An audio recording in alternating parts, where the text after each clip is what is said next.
The ancient Sumerian tablets describe the stories of the gods, their adventures, deeds, and battles leading to the creation of the heavens, the earth, and humanity. Many of these stories are interpreted to be describing planets and the formation of the early solar system. And in many ways, the theories appear to add up. However, as the tablet stories continue on, they are read in a different way, as if these gods were not deities at all, but physical beings who came to the earth and were involved in human history.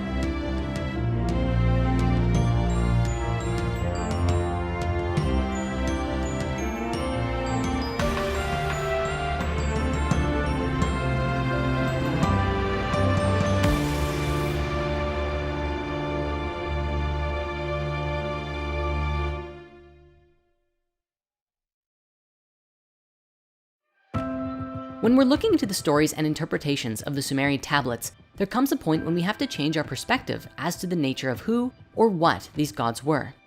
For so long now, we've been observing the interpretations where these deities are essentially a storytelling method to explain the creation of our solar system in the form of planets. The electric universe and the Nibiru theory covers a few different possibilities about how these events could have transpired. However, as we look to the continuation of these stories, we begin to see the interpretations change.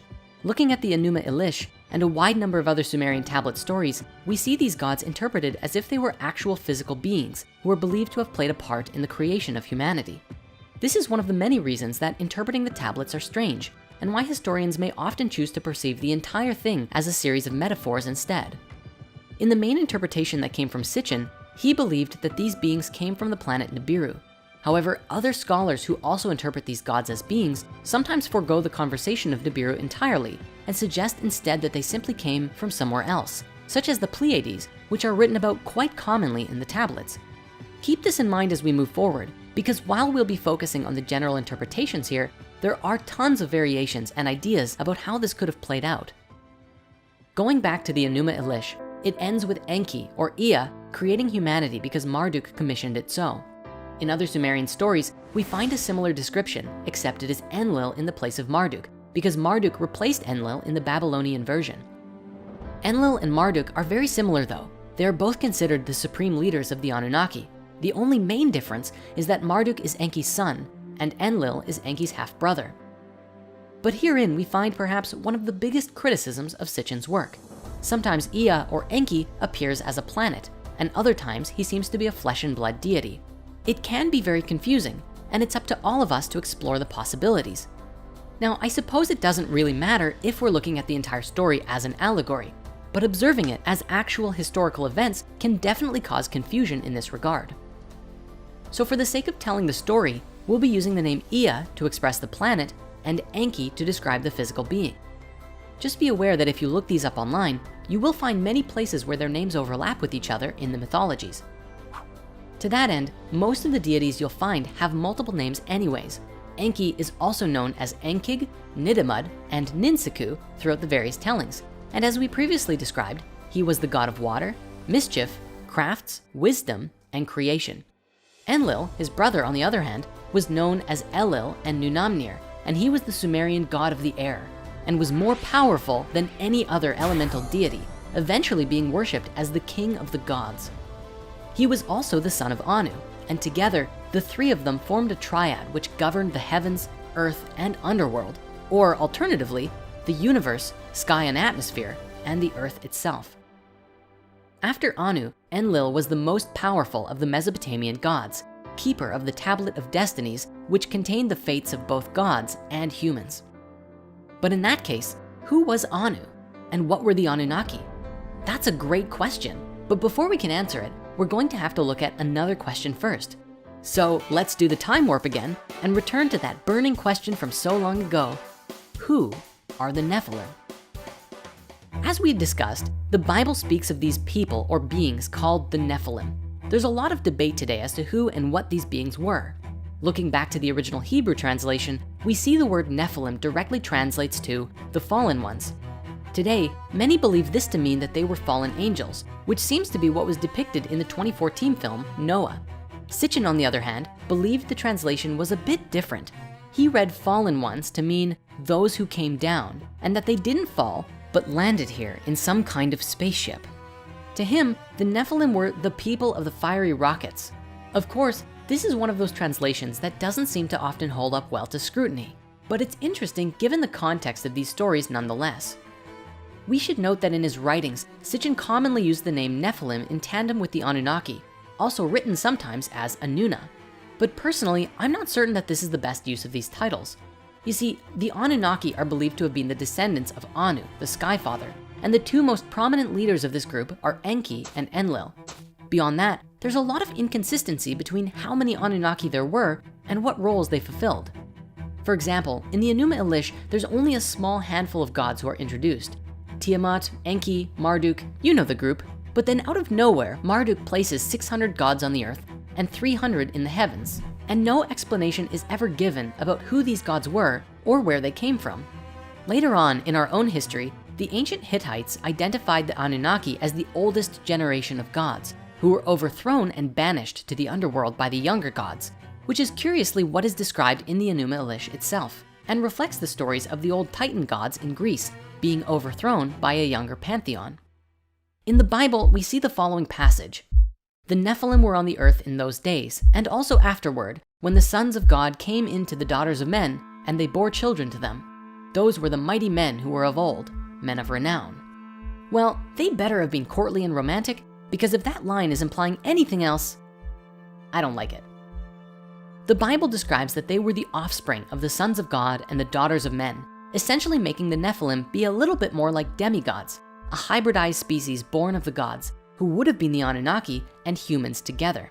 It's theorized this could be where demigods in general came from, such as Hercules, who is the son of the god Zeus, and the mortal woman named Alcmene. The result of this made Hercules fully human, yet who had the gift of the tremendous strength of a god. Of course, depending on who you're speaking with, the concept of Nephilim could just come from a mistranslation of the Bible, and the Anunnaki being simply an ancient Mesopotamian archetype. For the sake of the story, I will be telling the tale from the perspective that the Anunnaki are physical beings. But as always, feel free to interpret this however you like, and please share your thoughts in the comments below as to what you believe these Anunnaki were. This story begins several 100,000 years ago and starts in the midst of a drama involving the Anunnaki, the planet Nibiru, and our Earth. Sitchin wrote that he believed that the planet Nibiru was inhabited with life at one point in its history. He wrote that the dominant species on the planet were bipedal in stature and had evolved conscious minds. They were the Anunnaki. These beings were said to be much bigger than we are today, with the women being about 10 to 12 feet and the men being 14 to 16 feet tall, which you might recall relates with the various levels of consciousness we explored way back in Spirit Science 11 and 12. The Anunnaki were not immortal, but they had exceptionally long lifetimes compared to what we're used to. Sitchin's translations estimated their lifespan to be somewhere between 360,000 and 500,000 Earth years. However, another scholar, Lawrence Gardner, suggested the Anunnaki only had lifespans of 50,000 years. The Anunnaki have been described in several different ways. Most commonly, they're depicted as tall, bearded men, and sometimes there are women and children depicted as well. However, they sometimes are interpreted to have been crocodile-like in nature or with reptilian features. If you're familiar with a lot of New Age ideas, you might have heard of the idea of reptilians, which are said to be bipedal lizard creatures and are usually the antagonists in the human story. However, just as there are reptile humanoid statues from ancient Sumer, so too are the Anunnaki also depicted as bird-like, which Sitchin believed was simply their space helmets. Either way, both of these depictions of the Anunnaki, as reptiles or birds, are scarce, with the tall bearded men version being the most prominent. I do believe that regardless of what these beings look like, it's the bearded image of these so-called deities that gave us our common Christian image today, God as an older gentleman with a long beard. To that end, even Sitchin fought the idea that the Anunnaki were reptilian beings, and this was because he wanted his theory to fit with the Bible. To him, the gods could not be in the form of the biblical serpent. Nevertheless, these different depictions have given rise to a lot of online debate about what these beings could look like, if they're even literal physical beings to begin with. Many proponents of the reptilian theory suggest that these beings are actually shapeshifters as well, and can change their form at will, which is why there are different depictions of them throughout history. This adds an entirely new dimension to the discussion and gives rise to the popular conspiracy theory that they could even be living among us today in secret. At any rate, for the focus of this series, we're going to keep to the depiction of the Anunnaki as these bearded humanoids, and we'll come back around to the alternate depictions sometime later on. One of the most important Sumerian gods is the Sky Father named Anu. A number of Sumerian texts discuss Anu, but not all agree to every aspect of his existence, such as where he came from or what he actually is. Despite the fact that we previously observed Anu as Uranus, on an allegorical level, Anu could simply be the way that the Sumerians personified the sky, and therefore the Anunnaki are those who came from the sky and outer space. The name Anu is the root word of Anunnaki, which is sometimes translated as offspring of Anu or princely offspring. This is why Sitchin believed that they were the species that came from above and beyond our planet. Anu was the heavenly father, and those who descended from the sky were his children. Once again, we see descriptions of God today as passed down throughout history.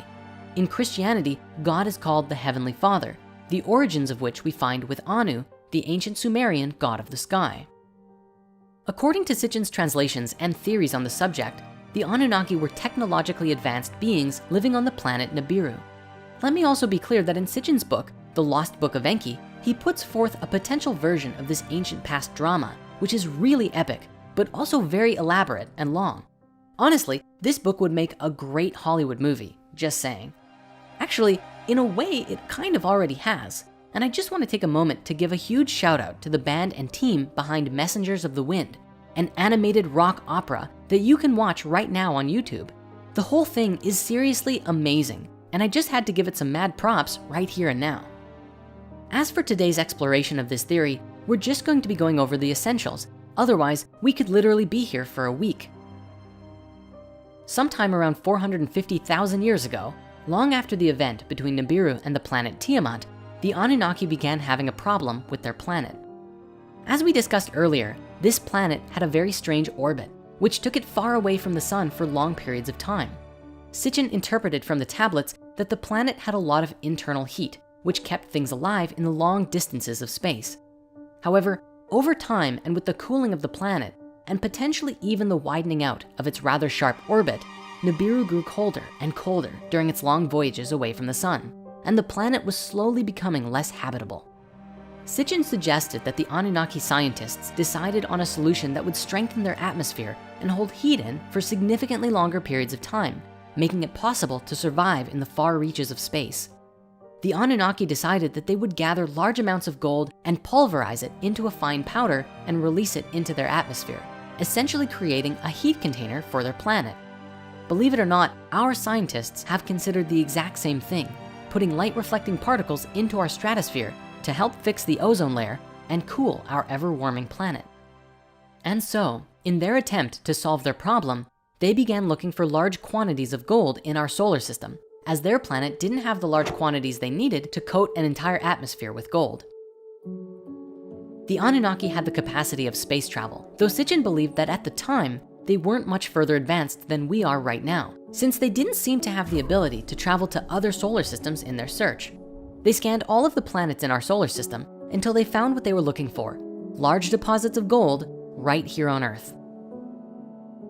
As the story goes, when Nibiru first came into our solar system, the Anunnaki would deploy a team of workers to Earth's orbit with one singular purpose: to mine gold. In the process of doing this, they also established a way station on Mars, which would help in shuttling the gold back to Nibiru once it was mined. Sitchin also believed that they had, during this time, built the face on Mars as a monument to an Anunnaki who had died there, after playing a pivotal role in finding the gold, which was going to save their planet. To lightly touch on the subject of the face on Mars, when you investigate this yourself, you'll find two prominent stories. One is the official response from NASA, which says that it's just a natural rock formation which, due to the way the light was hitting it at the time of the photograph, created this image of a face, but ultimately, it's just an illusion. Generally, those who question this perspective are often subject to ridicule. And so of course we have to go there. It wouldn't be spirit science if we didn't. On the other side of the spectrum, you'll find ex-NASA scientists and astronauts, retired US Army command sergeants, and a university physics professor, along with a number of ancient astronaut and conspiracy theorists who put forth that the face, along with a set of nearby mountainous structures that look an awful lot like pyramids, are the remnants of an ancient civilization. Now, please know that I fully understand this is a huge claim and one that we don't take lightly. So please allow me a moment to share with you what we've come up with while investigating this whole thing. In a lecture given in 2009, Bob Dean, a retired command sergeant major, said the following. Ladies and gentlemen, my government, NASA, NASA, which many of us in the United States say stands for never a straight answer, proceeded to erase 40 rolls of film of the Apollo program. The flight to the moon, the flight around the moon, the landings on the moon, the walking guides here and there. They erased, for Christ's sake, 40 rolls of film of those events. Now we're talking about several thousand individual frames that were taken that the so-called authorities determined you did not have a right to see. Oh, they were disruptive, socially unacceptable, politically unacceptable. I become furious. I'm a retired command sergeant major. I was never famous for having a lot of patience. Now, another man named Brian O'Leary, who was a NASA astronaut and a close friend of Carl Sagan for many years, expressed in an interview with Project Camelot that a huge rift was created in their friendship over the face on Mars. Carl and I debated this, and it was very disappointing to me because not only was Carl wrong, he also fudged data. He published a picture of the face in Parade magazine, a popular article saying that the face is just a natural formation. But he doctored the picture to make it not look like a face. And I began to realize just directly, from a scientific point of view, not only hearsay, that this man was colluding with NASA, that there might be more to this than before. And then when I started studying things like MJ-12 and other organizations that were covering up the UFO phenomenon, Carl was on a committee with a number of notable people. There was a report issued by the Brookings Institution in 1961, and that's about when I knew Carl. During those years, the 60s mostly, is when I worked closely with him, that he and this other group said, well, if any ETs ever showed up on the Earth, it has to be covered up. That's the only way we're going to be able to manage this, because if we can't, it would be too much of a culture shock. So their recommendation to the government in 1961 was to cover up the UFO phenomenon. And I think in a way that provided a justification for the ongoing cover-up. Way back in '61 was to keep things secret. But Bob and Brian aren't alone in their claims. We also find very accomplished scientists and mechanical engineers who are involved with NASA who basically share the same story. We'll share some links in the author comments so that you can read up on all of these responses to Cydonia and the face on Mars. And with that, it's about time we return to our story. Now in the Enuma Elish, it says that Marduk placed 300 Anunnaki in the heavens and 600 on the earth, or the netherworld, depending on the translation. And all of these Anunnaki were led by 12 leaders. Sitchin believed that this was attempting to describe that there were 600 worker Anunnaki who came to Earth to dig the gold, who were led by 12 supervisors or bosses. The 300 gods in the heavens were believed to be another 300 Anunnaki who stayed in orbit on their mothership above the surface of the planet, similar to how we have the International Space Station in orbit today. To begin their mission, the Anunnaki first went to the Middle East. Sitchin believed it to be in the area of present-day Iraq, where in 7 days they established Eridu. Eridu is commonly believed to be the oldest Sumerian site across all of Mesopotamia. And is it possible that this is where the 7 days of creation come from in Genesis? Either way, it was here that they established their headquarters. For the gold, however, they went to mine a specific valley in Southeast Africa, where the largest natural deposit of gold was known to be. Of the 12 supervisors, Enlil was the leader of the whole operation, and Enki was second in command. The Anunnaki carved deep into the earth, and dug large quantities of gold. Then, every 3,600 years when planet Nibiru came around, they would shuttle the gold to their homeworld and return to digging while Nibiru traveled its orbit again.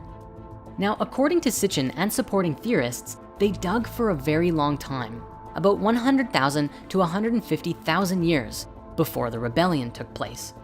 Somewhere between 300,000 and 200,000 years ago, the Anunnaki workers rebelled against their bosses. They did not want to keep digging in the mines. One can easily imagine them saying, "We've been digging gold for 150,000 years and we're tired of it. We're done." The rebellion presented a problem for the supervisors and something had to be done. This is where Enlil and Enki come into the story in a very prominent way.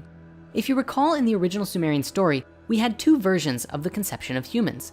In one, it was Namu's idea, and in the other, Enlil told Namu the idea, who gave it to Enki. So as our story goes, during the time of the rebellion, Enki's mother communicated with Enki while he slept, sending him a vision saying, "Oh my son, arise from thy bed, from thy slumber. Work what is wise, fashion servants for the gods." Due to the variations, it's not clear about where the true origins of this vision come from, but nevertheless, Enki awakens from this vision-filled slumber and suggests creation of servants for the gods. According to the story, Enki himself creates human beings out of a mixture of clay and the blood of the slain Kingu. This is another time where we have two different interpretations converging on each other, because earlier we saw how Kingu was interpreted to be the moon, but now Kingu seems to be a being with flesh and blood, for it is with Kingu's DNA that provides the necessary ingredients for human genetics. What is Kingu, really? Looking at the rest of this description, we see a few more possible interpretations. To some, the term clay doesn't mean like physical clay, but earthly matter, including pre-existing life. And many believe that this line actually means that humans were created in a synthesis of Anunnaki DNA and the DNA of the highest form of primitive life available on the earth. This then would suggest that humans weren't necessarily created, but came from a modification of an earlier hominid species, which was most likely either Homo erectus or Homo heidelbergensis. For years, we've been struggling to find the missing link between our species, Homo sapiens, and our predecessors, and this search is still taking place today. Perhaps this is our missing link. What's especially interesting about this is the timeline, because we currently understand that Homo sapiens emerged roughly 200 to 300,000 years ago, which is said to be right about when the Anunnaki rebellion took place. Throughout the tablets, genetics and the transformation of the human being are recurring themes. In the Flower of Life books, which originally put a lot of different pieces together in these stories, Drunvalo puts forth another piece of information that is very intriguing. He describes that in order to create a new species, you need both a father species and a mother species. Just like in order to create a child, you need a mother and a father. Drunvalo said that the Anunnaki were our mother species because they did the actual birthing, and that our father species were actually the Sirians, or at least a species from the star system Sirius. So to be very clear, these beings came from Sirius, not Syria, which is one of the closest stars to us and the brightest star in the sky. Well, not counting the sun. Okay, second brightest. Now, while the Anunnaki were primarily a third-dimensional species, the Sirians were fourth-dimensional, and so were able to come to our planet in a way that was probably like tessering from A Wrinkle in Time.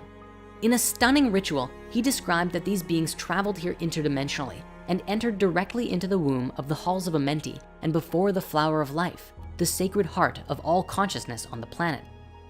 Because they understood everything was light and energy, in their fourth dimension, they created 32 rose quartz slabs and then laid down upon them and entered into a long meditation, conceiving a new consciousness. Then Enki on the third dimension created a laboratory human egg, a genetic fusion of Anunnaki DNA and the DNA of the previous hominid species, and put them into Anunnaki women who were volunteering to do this.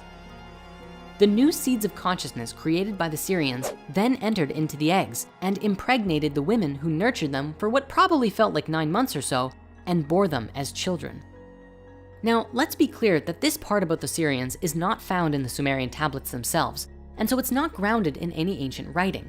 But it's a very compelling idea nonetheless, especially because of its implications, that the Anunnaki developed our bodies, but not our souls.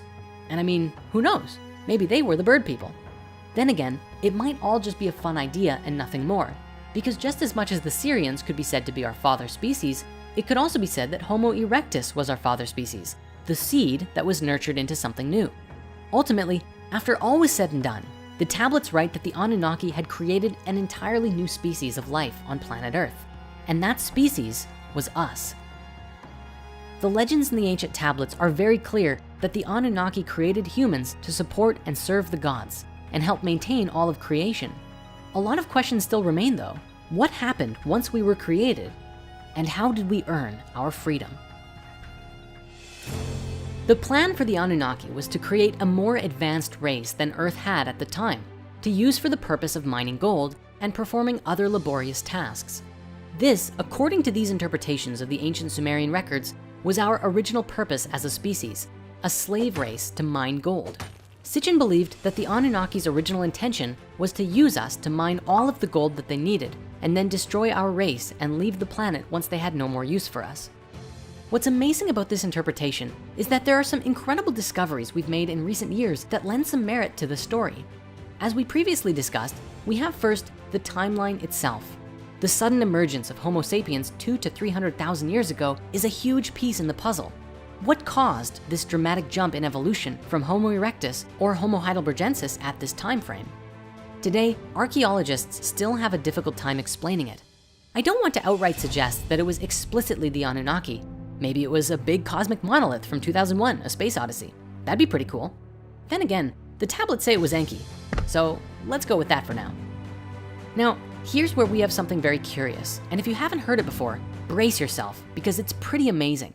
Right in the area where the Sumerian records state that we mined gold, archaeologists have found what may actually be gold mines, and these ancient ruins are believed by some to date back as far as 200,000 years.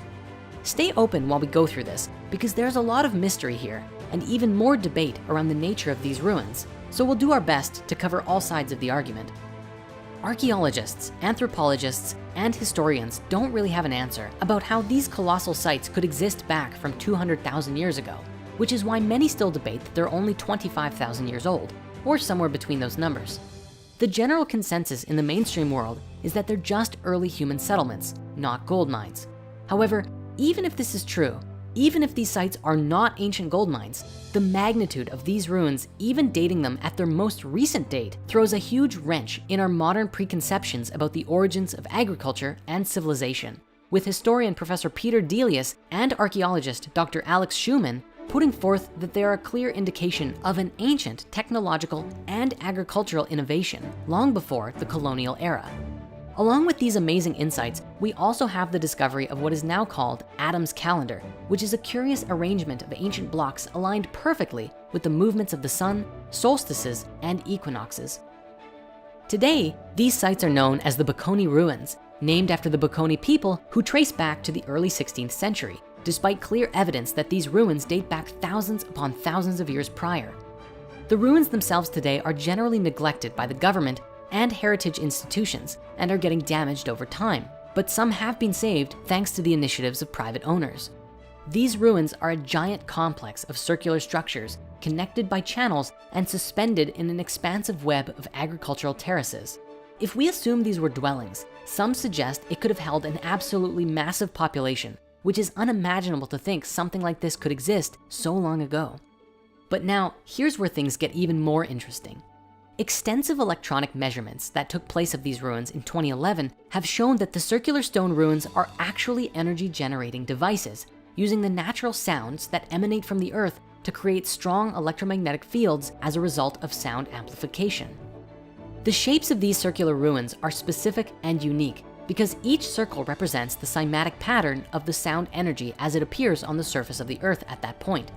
And just briefly, in case you're unfamiliar with it, cymatics is a word derived from the Greek chyma, meaning wave, and ta chymatica, meaning matters pertaining to waves. The study of cymatics was pioneered by a Swiss medical doctor and natural scientist named Hans Jenny. He was able to create a physical representation of vibration, or how sound manifests into form, through the medium of various materials. This fascinating work offers profound insights into both the physical sciences and esoteric philosophies, and illustrates the very principles which inspired the ancient Greek philosophers. These cymatic images are truly awe-inspiring, not only for their visual beauty in portraying the inherent responsiveness of matter to sound, but also because they inspire a deep recognition that we too are intrinsically connected to the same complex vibrational matrix of reality. As we explored way back in Spirit Science 7, the particles that make up the entire universe move in these very same geometric wave-like patterns. So we can see that at every level of reality, the essence of cymatics is present. Now, let us pretend that these really are ancient gold mines, as many people today believe they are. It would appear then that with a deep understanding of the phenomenon of cymatics, that the Anunnaki were able to mine gold or perhaps move it around using the frequencies of the earth. And thus their gold mines were designed very specifically to resonate with the sounds of the planet, allowing them to do their work more easily. We know today that sound levitation is fully a thing and may even be a great key to flying vehicles one day. So is it possible that these sites are the ancient remnant of sound levitation and like uses on an absolutely massive scale? Some sites, such as this one, are even more unique, having seemed to be constructed to very precise phi ratios. I know that so far we've been drawing all of these miners with pickaxes, and we're going to continue to, but please know that this is for the ease of telling the story for us today. To these ancient miners, they'd probably think pickaxes were a fairly limited and primitive technology. Regarding these ruins, the man responsible for leading the research on the electromagnetic fields of these sites is Michael Tellinger, who wrote the following about his experience there. I have measured these spectacular energies and electromagnetic waves and therefore do not hesitate to make these claims. The fact that these circles are all connected by the stone channels makes it very clear to any scientist who works with electricity or energy that the stone circle complex is a giant energy generating grid that was most likely used in the mining and processing of gold on a scale unimaginable to us today. From Michael's work, he suggests that there was a civilization living at the tip of South Africa, mining gold for nearly 200,000 years, a civilization which at some point completely and suddenly vanished from the radar. Now, for those of us today who don't believe these stories are true, we must ask the question, what in the blazes were ancient primitive humans doing with all of that gold? What did we use it for? Keep in mind, the general consensus is that at this stage in human evolution, we were purely hunter-gatherers. It was not until after 9,500 BCE that the 8 so-called founder crops of agriculture appear, and these ruins are dated significantly older than this. We know today that gold is a very soft metal, and not really something that we could use like other metals, certainly not if we were so primitive, as most of the world's historians agree that we were. Critics often put forth against Michael Tellinger and his claims that these sites could not possibly be gold mines because there is no ancient artifact that we know of today made of gold that exists before 4,600 BCE. Then again, if the Anunnaki were shipping the gold off to their planet or wherever, it would make sense that humans wouldn't be crafting things out of it anyways. It is most certainly an extremely unique puzzle, made even more amazing by the fact that Sitchin wrote the Anunnaki were mining gold in Southeast Africa way back in 1976, long before the discovery of these sites truly came to light. For all of the people who claim that Sitchin didn't even know how to read the tablets and all of his interpretations are wrong, I pose the question, how is this even possible? Now, I know what you might be thinking. Michael Tellinger read a Sitchin book, went to Africa, and then claimed some old ruins that he found were gold mines. And you know what? Maybe he really was looking for them. However, if we consider that he is correct and that the energetic and cymatic readings of the site truly do indicate that they were gold mines, then it really does call us to reevaluate everything we think we know about human origins. The back and forth between historians and archaeologists on this, and even naming the ruins after the Baconi people, reminds me of exactly the same thing that happened around the age of the Sphinx. Today, Egyptologists stand definitively behind the idea that the Sphinx was built around 2500 BC by the pharaoh Khafre, despite significant archaeological evidence, such as the weathering patterns on the Sphinx, that prove it is significantly older, at least 12,000, if not 35,000 years old. The way that skeptics treat Sitchin and his work, you'd think he was just throwing darts at a map, and wherever they landed was wherever he pegged the story to take place.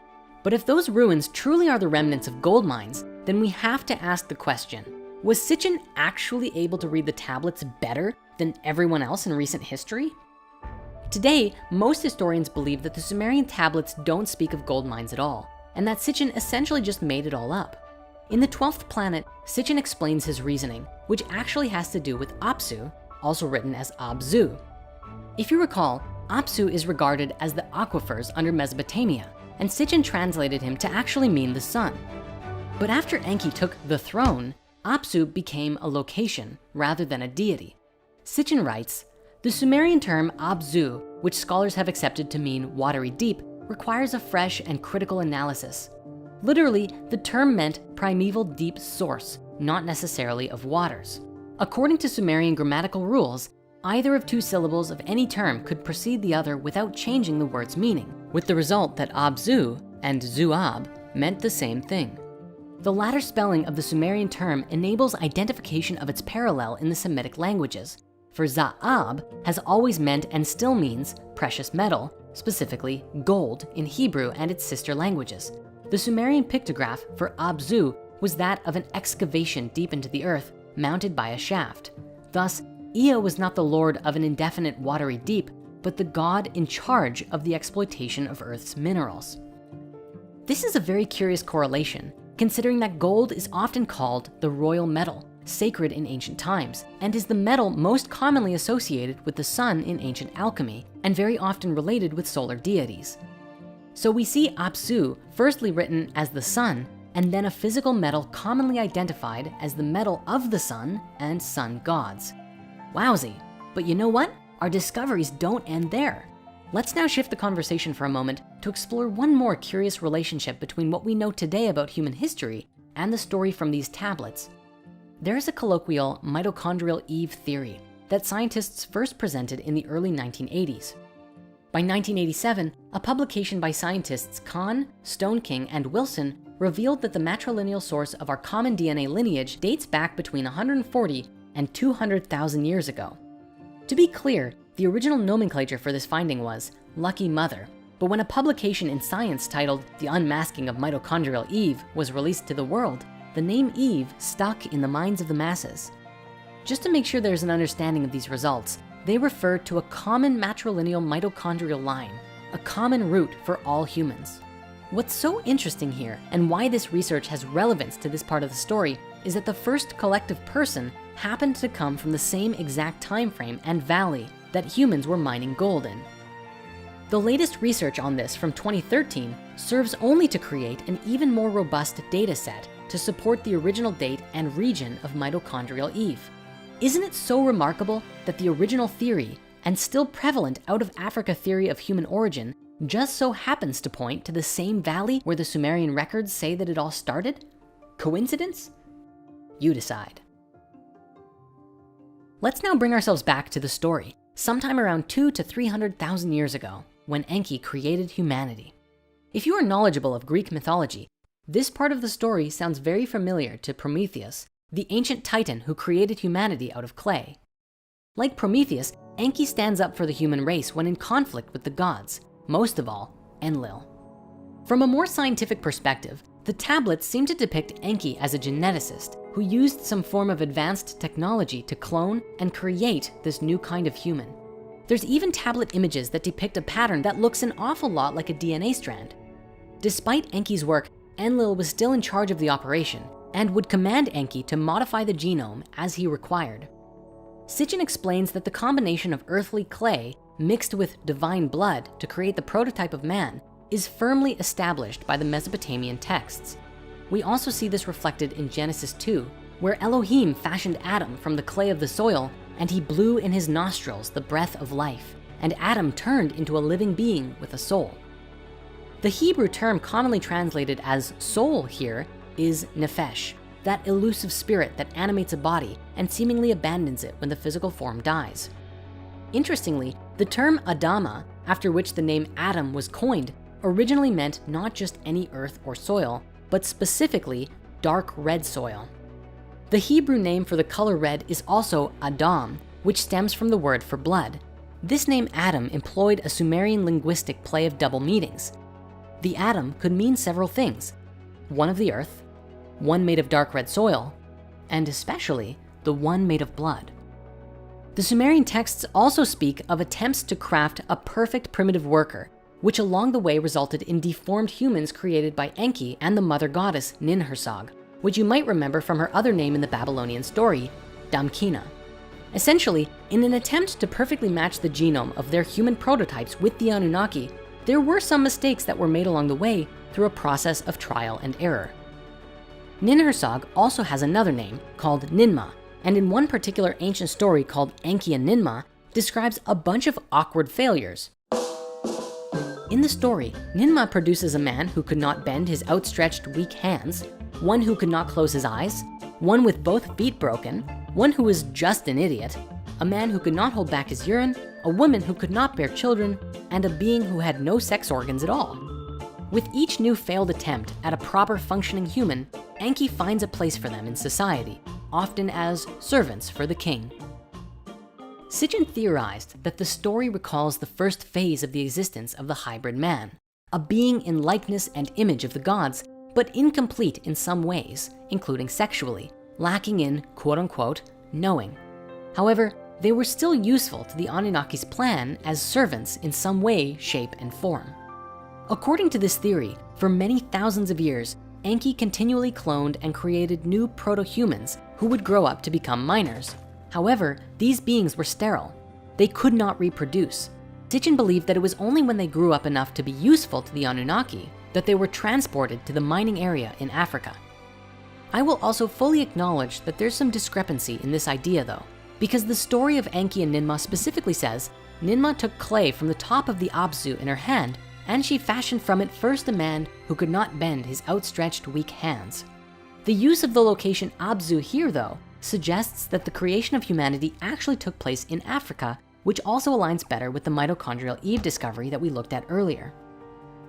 Perhaps then it's just the other way around, and that after fashioning these servants, they were found useful to the Anunnaki in other ways than mining, and were transported to Mesopotamia to help work in and maintain Eridu or other locations nearby.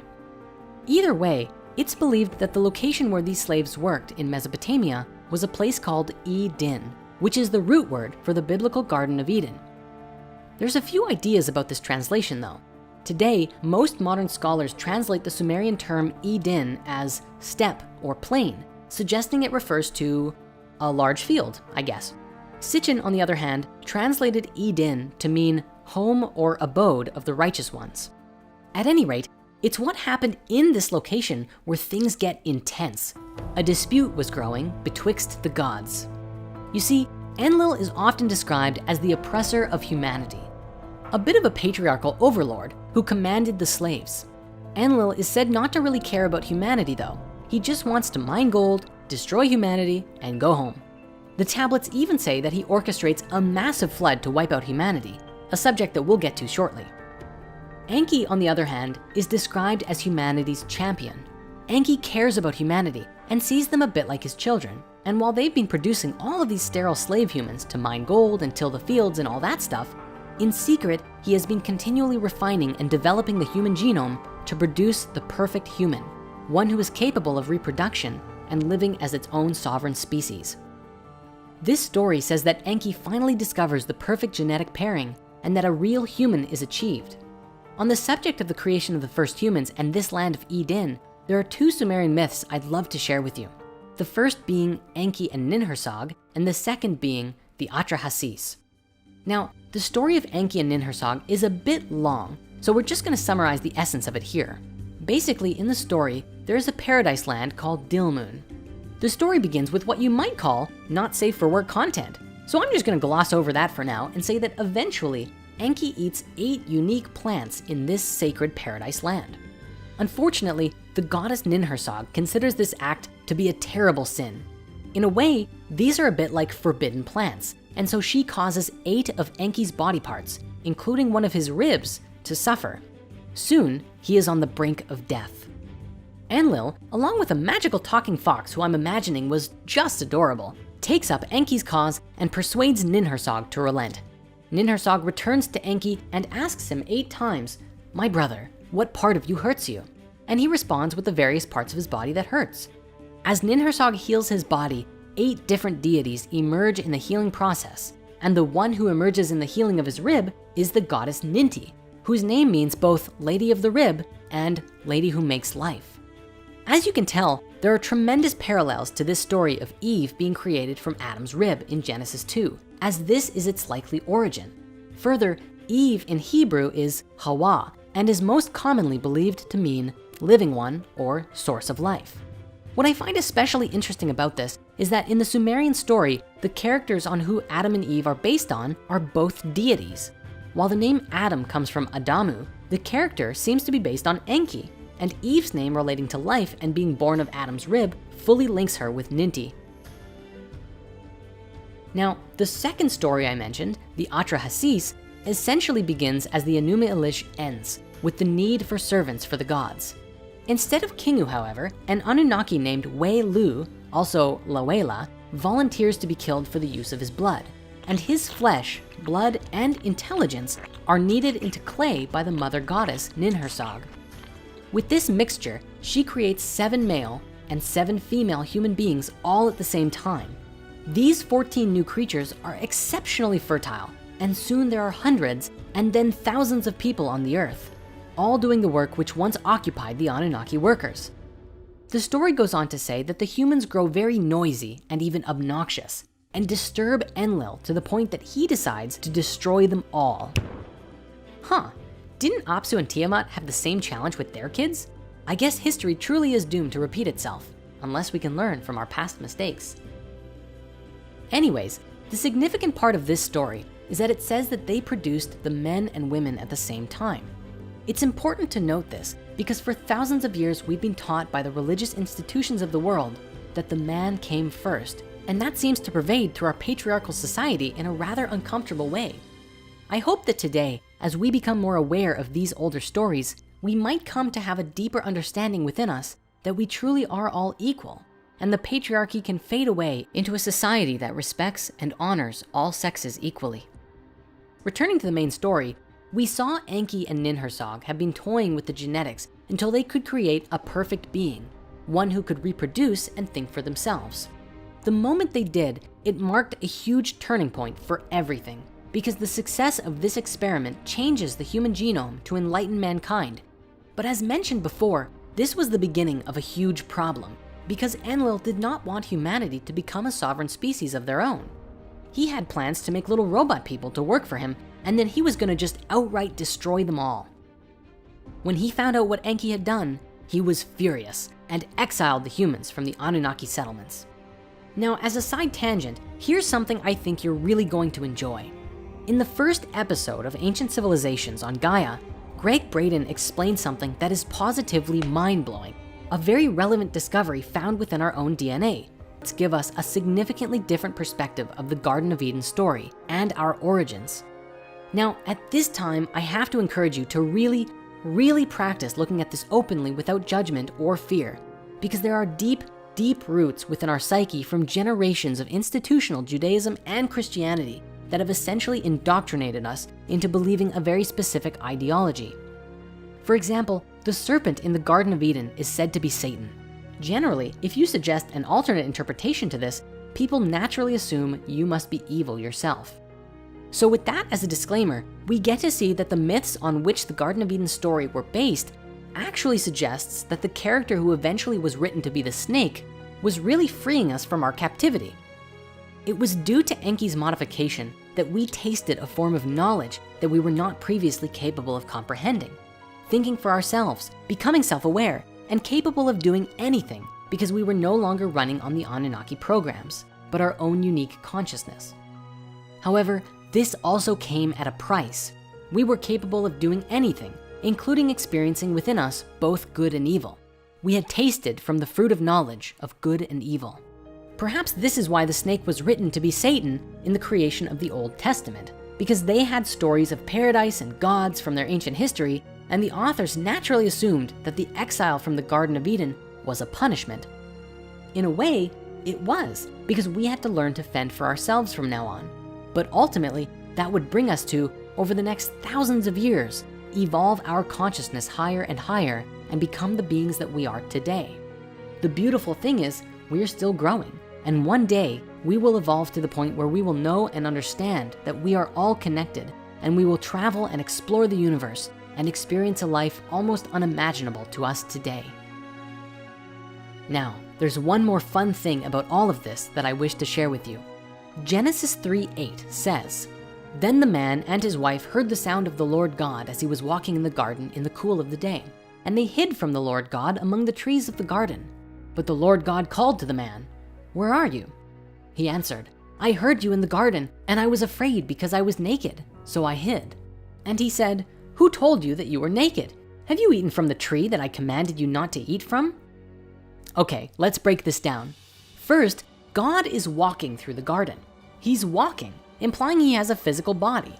In this classic scene, God is walking through the garden calling for Adam and Eve. He doesn't know where they are. He's God, but he doesn't know where Adam and Eve are? He calls for them and they come. He doesn't know that they ate the fruit until he sees them trying to hide themselves because they are ashamed. It is only then that he realizes what they've done.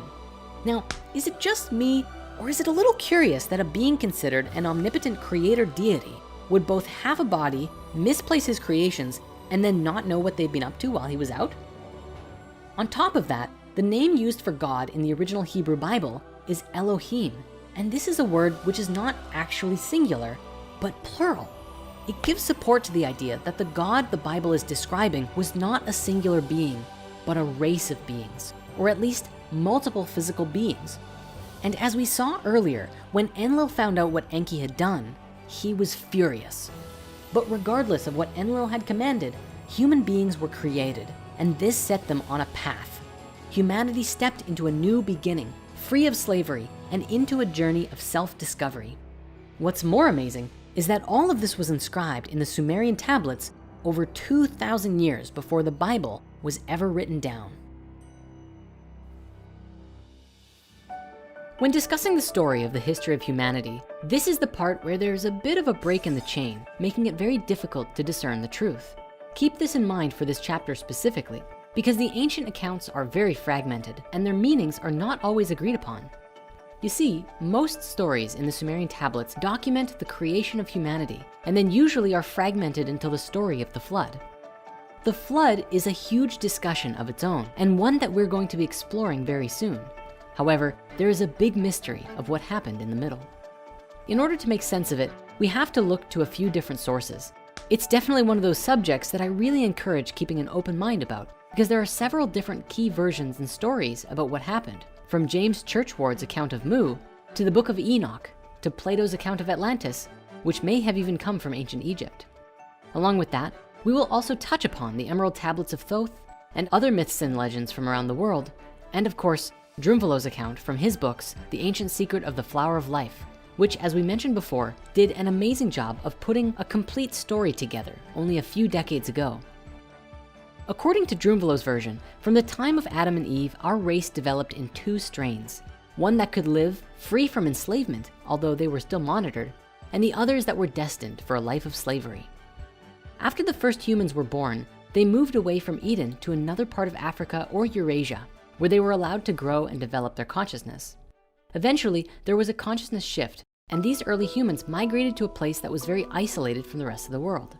The place that we moved to was called Mu, though commonly today it's known by the name Lemuria. When you begin to research Lemuria, you find some interesting things.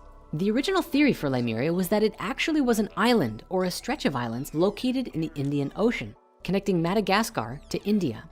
The name Lemuria actually came about from a 19th century controversy over Darwin's origin of species. Defenders of his theory had trouble explaining how a certain species, specifically lemurs, became distributed in Madagascar and India, but not in Africa or the Middle East, connecting the land masses. It became suggested that at one point, a land bridge existed in the Indian Ocean, which they named after the lemurs they were studying. Thus the name Lemuria came to be. The concept of Lemuria was quite popular for a while, before losing relevance due to the evolution of continental drift theory, where the continents existed together as Pangaea.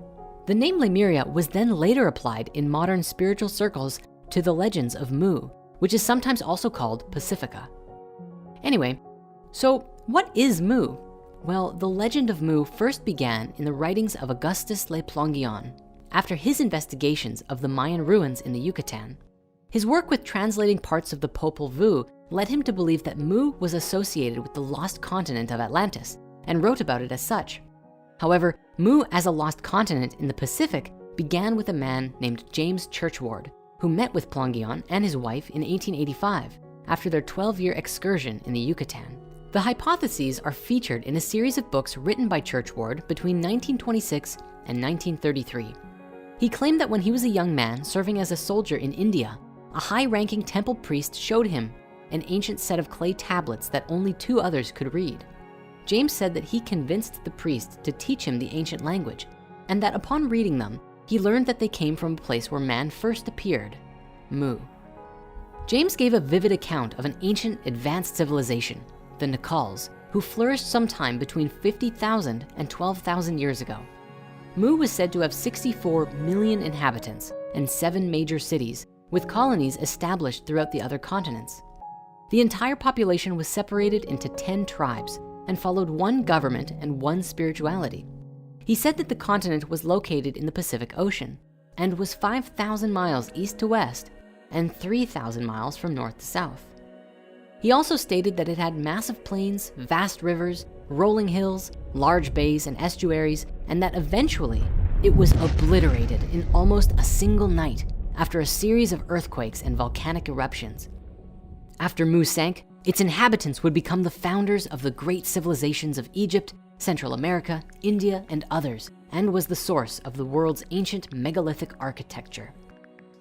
According to James, the king of Mu was named Ra, and he said this was related to the Egyptian god Ra, as well as the Rapa Nui word for the sun, Ra'ah. Looking to the Bible, James also made a note that Moses had trained by the Nakal Brotherhood in Egypt, and he believed that the Assyrians mistranslated the Garden of Eden story, suggesting that it should have been in the Pacific Ocean. Today, most archaeologists insist that the legends of Mu are pure pseudo-archaeology, end of story. But what I find interesting about this is that at the very least, there's some evidence that appears to support the idea. Let's begin with the geography. Now, the legends of Mu suggest that it was a massive continent in the Pacific Ocean, and there are a few accounts as to what this place looked like. While James suggested it was a long continent with rolling hills and many rivers, Drumfellow's account in the Flower of Life book suggested it was not a single island, but a stretch of islands of varying sizes, a massive archipelago ranging from the area around Hawaii through Polynesia and all the way to Easter Island.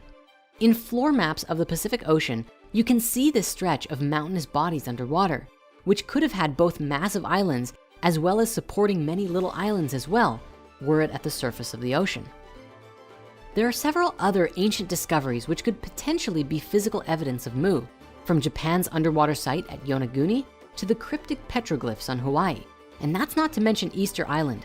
We know today that many of the remarkable features of Easter Island, such as the legendary Easter Island heads, which were recently discovered to have traces of full bodies, were only built in the last 1,000 years. But Easter Island also has an ancient written text in a language called Rongo Rongo, although it's unclear as to whether or not this is writing or proto-writing. If it is in fact a full writing system, it could be one of the only surviving cases of an independent invention of an alphabet ever in history. These surviving tablets are a huge mystery for us today, as the language has still not been deciphered. When we put these findings together, it seems to indicate higher levels of advancement in ancient cultures than we currently understand, which is made even more interesting because of the remote location seemingly in the middle of nowhere. Looking to the Rapa Nui people of Easter Island, we actually find a similar story to the legends of Mu. In one of their creation myths, we find a story of a great and beautiful continent that they called Hiva.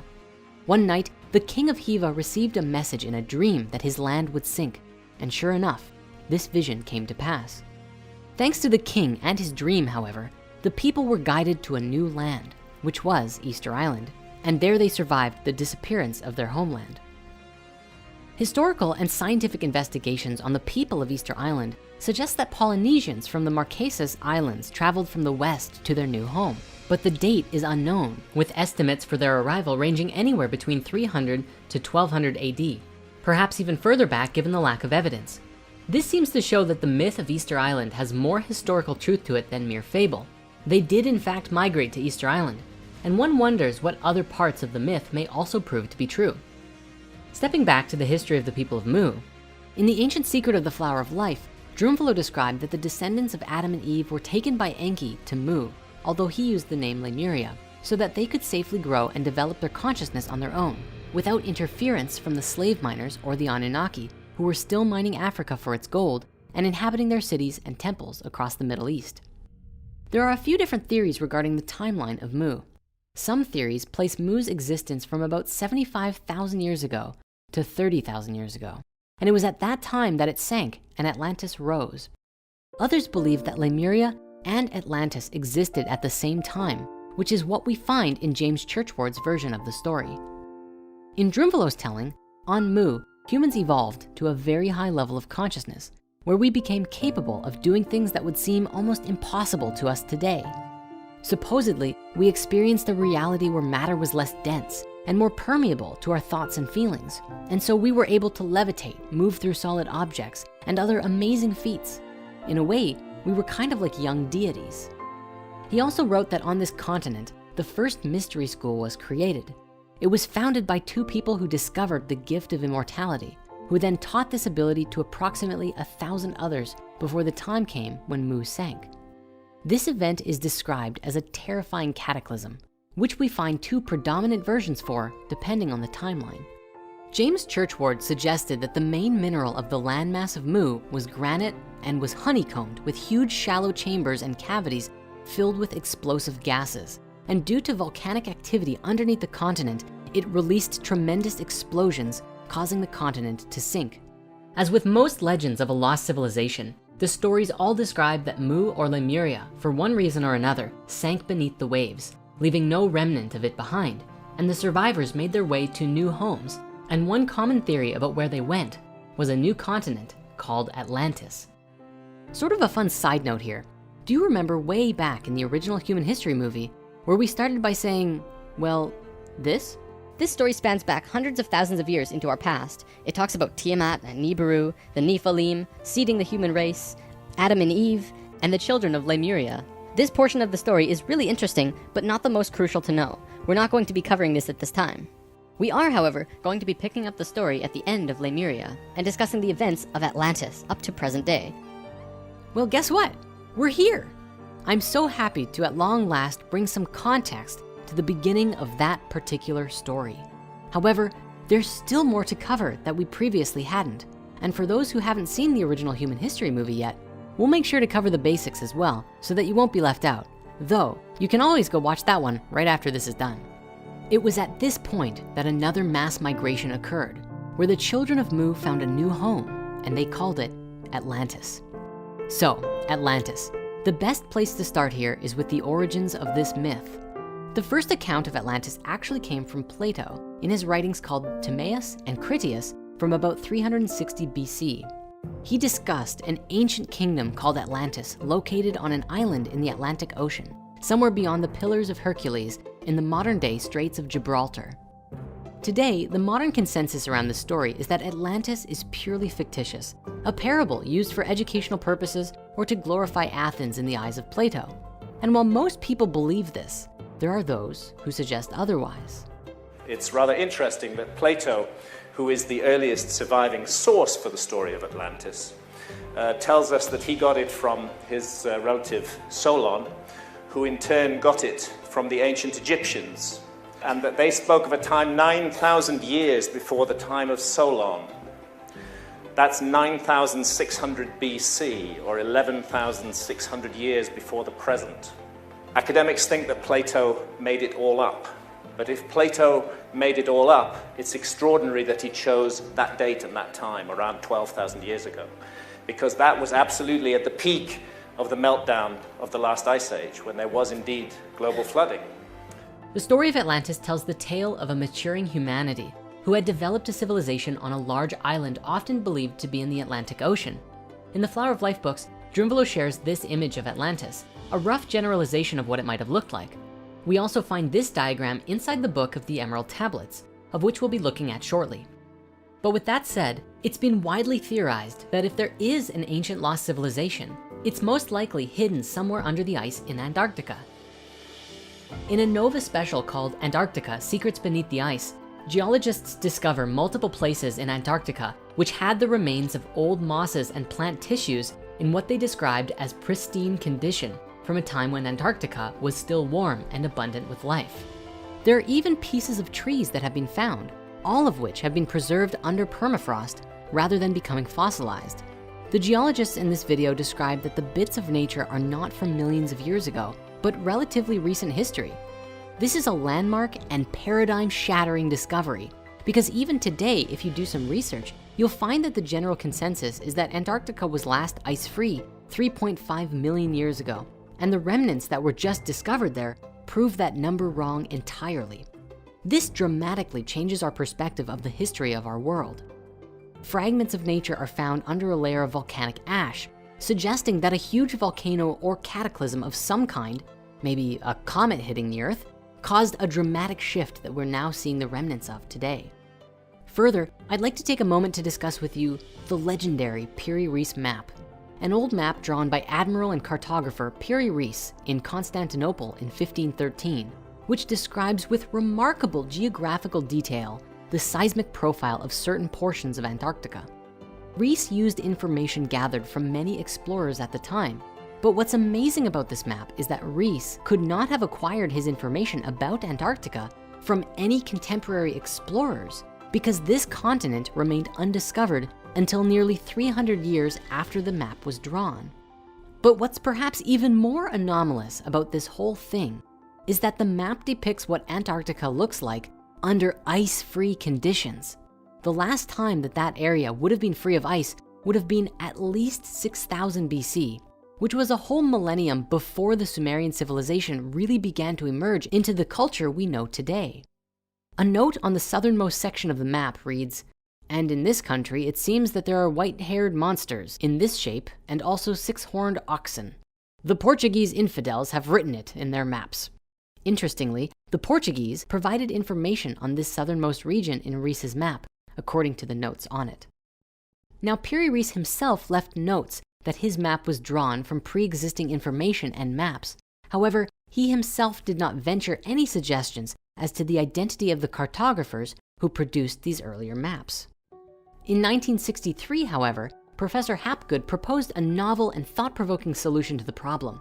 He argued that some of the source maps the admiral had made use of, in particular the ones that were said to date back to the 4th century BC, had themselves been based on even older sources, which in turn had been based on sources originating in the furthest of antiquity. There was, he asserted, irrefutable evidence that the Earth had been comprehensively mapped before 4000 BC by a hitherto unknown and undiscovered civilization, which had achieved a high level of technological advancement. The Piri-Reis anomaly and the mysteries of Antarctica are described with significant detail in Graham Hancock's book, Fingerprints of the Gods, and we highly recommend giving it a read, along with his follow-up book, Magicians of the Gods. Now, before we move on, there's just a few more interesting things that I have to share with you about Antarctica. The first is a particularly curious accidental leak of information that supports this idea that something is going on down there, and it actually comes from Fitbit. You see, recently Fitbit published a world heat map with Strava to show where people are commonly wearing their Fitbits. Now, I suppose most people do not disable their location services, because this published map at first showed a number of curious formations under the ice in Antarctica, including a large ring and some other underground bases. Since this was initially published, the government or whoever has forced Fitbit to remove these images from their public heat map, but you can still find a few YouTube videos of people pointing them out. Well, hey, like this one. Finally, in the last several years, photos that were taken using Google Earth were publicized, causing more than a few heads to turn. Here is one that shows a rather curious formation that is clearly not natural to the environment. And here is one that looks more than a little bit like a pyramid. Many were quick to suggest that this was a remnant of some Atlantean civilization, but many critics were quick to put forth that it was just a four-sided mountain, and that pyramid-shaped peaks are very common, such as the Matterhorn in the Alps and Mount Bullenstinder in Iceland as notable examples. And while there's no question that these are mighty mountains, this one in Antarctica is significantly cleaner. There's just no comparison really. It's much less rigid than any of the examples the skeptics give to try and debunk it. But look, it might just be a convenient mountain. We don't claim to know either way, but it's interesting to look at and ponder, wouldn't you agree? Now, along with all of these ancient discoveries and the revelation of our distant past, there is also the conversation of the Richat structure, sometimes called the Eye of the Sahara or Heart of Feathers in Arabic, which is commonly believed by many today to be a remnant of Atlantis. There's actually some pretty strange coincidences about it that have led many people today to assume the connection. You see, in his writings, Plato explained that the central city of Atlantis was sectioned into 3 rings, each with a large moat of water between them. And this is what draws many people to believe the Richat structure to actually be Atlantean remnants. For as we look at it from space, it really does appear almost exactly like Plato's account. But there's a little bit more to the theory than just looking similar. In a nutshell, according to Plato, the first king of Atlantis was known as Atlas, who divided his kingdom among his brothers and eventually created the vast empire that occupied much of the known world. But get this, according to the legends of the Berber people, who today live in Northwest Africa, they also have a mythical founder king who, you guessed it, was also called Atlas. Granted, there's not much to suggest they are the same person, and even Atlas of Mauritania is partly folklore.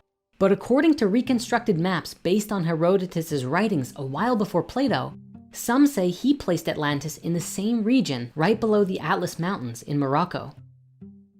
Now, it's worth pointing out that C14 dating places the Eye of the Sahara between 400 and 40 million years old. So it's way older than anything we've come across so far. And current research suggests that it's just one of those weird geological changes brought about by the separation of Pangaea. But what if it actually was an even older remnant of Atlantis? If we look back to Plato's account, he actually gives us some pretty good descriptions of what the environment and surroundings of Atlantis looked like. He tells us that the islands were larger than ancient Libya and Asia Minor combined, although this may be speaking to its power level, and that the Egyptians described Atlantis as an island consisting mostly of mountains in the north and a huge plain in the south. He also says that the Atlanteans dug a great canal to the sea, and alongside the bridges carved tunnels into the rings of rock so that ships could pass into the city. Now, if we look at the Richat structure, we can see that it has an opening, canal-shaped shaft to the south, which matches Atlantis's description of connecting to the sea. Further, a 2011 study seemed to indicate that carbonate within the breccia, bits of sedimentary rock, were created by low-temperature hydrothermal waters. The eye also has mountains to the north, again, just like Plato said, which potentially have evidence of ancient rivers around them, as well as being situated on a huge open plain. Really, the surrounding mountain shapes and steep drops are uncanny resemblances to the description. What's more, geologically, the surrounding area is apparently full of red, black, and white colored stones, which Atlantis was said to have a lot of. Archaeologically speaking, the Richat has huge amounts of Archeolian and pre-Archeolian artifacts present along the northwest of the outer ring. It really is a mystery how these early Stone Age artifacts got here, as neither recognizable midden deposits nor man-made structures have been recognized. But the current theory suggests that the area was either used for only short-term hunting and stone tool manufacturing, or the artifacts got diffused and moved there by different glacial cycles.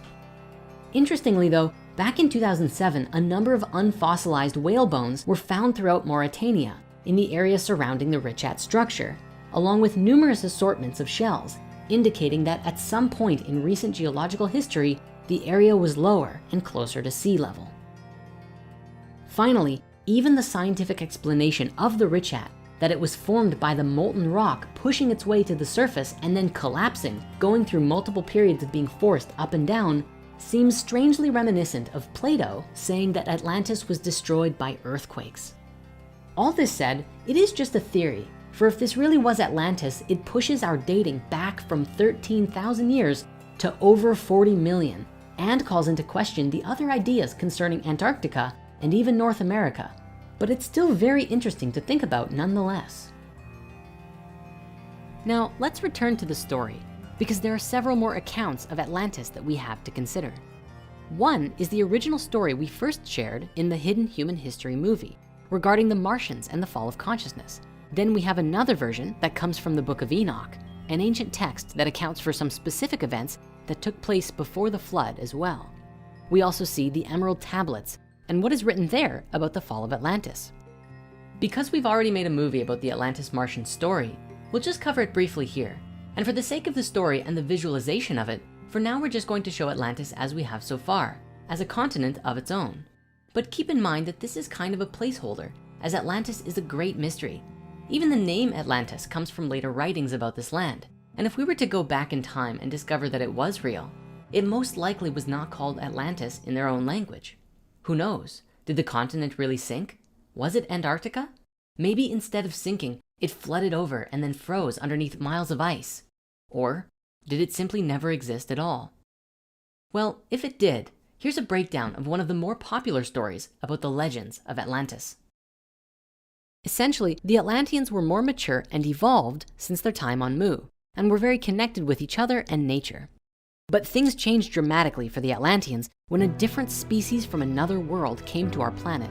The story suggests that they were beings from Mars, who were said to be responsible for destroying the atmosphere on the planet, causing it to become the red, lifeless rock that we know it to be today. These beings had taken a path of separation in the evolution of their species, a path called the Lucifer experiment, which involves disconnecting themselves from each other and nature and having no inner love or compassion whatsoever. The story says that these Martians made a home for themselves on Atlantis and slowly began to affect the consciousness of the Atlanteans by introducing their technologies and affecting the way that the Atlanteans perceived reality. As a result, the Atlanteans began to become more disconnected from nature and each other, which allowed the Martians to easily take over. Eventually, a comet was said to have hit the planet right in the area where the Martians' home was on Atlantis. The Martians were furious, and so they built a technology called a synthetic Merkaba, and they were going to use it to get revenge. This technology, however, did not work properly and emitted a shockwave of energy on their home and ultimately created a dimensional tear. This caused a tremendous catastrophe for all of the life on Atlantis, and the beings living there became very sick, with consciousness and energy from other dimensions being pulled into their world. The result of this was a huge fall in consciousness, which coincided with a global pole shift, a geomagnetic reversal. A massive shift took place. Save for a few spiritual masters, all of humanity fell to a lower state of consciousness, as low as you can go and still survive. In the process of this, their memories were erased, just as a magnet can wipe the information on a hard drive. Now, this may seem far-fetched, but it isn't impossible. One particular study provides good evidence that humans can perceive the magnetic field around them even as weak as the Earth's itself. A follow-up study found that the mechanism behind this are magnetized particles in the brain. Researchers concluded that for such an ability to exist, it must have had some evolutionary purpose. Interestingly, some studies have even indicated that two major geomagnetic shifts may have had an impact, not only on our evolution in the past, but also had a role in extinction events ranging from the early Quaternary period to the early Holocene. This study found that a large global geomagnetic reversal event called the Lechamp event 44,000 years ago and another unnamed event 13,000 years ago both coincided with mammal extinctions, which were impacted by a weakening of the Earth's magnetic field leading to higher ultraviolet radiation. This may not only coincide with the sinking of Atlantis, but also the theorized timeline of the sinking of Mu.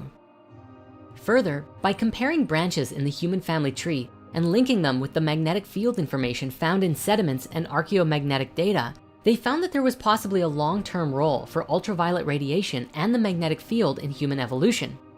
That said, the concept of memory erasure could have various meanings. In one sense, it could be a global magnetic effect wiping human memories, but it could also relate to the destruction of all of our technology and most of civilization, and being reduced to a level of consciousness where we had to start over technologically from scratch, with no records and very little evidence of any ancient civilization. This entire story is said to have happened 13,000 years ago, at the point when Earth went through a huge shift pertaining to its polar ice caps, when a massive amount of ice sheets began to melt, flooding the world with water and potentially helping to usher in the Holocene, the epoch of time we are in today after the end of the last ice age. After this shift, small pockets of humans slowly began to develop and discover life all over again from square one.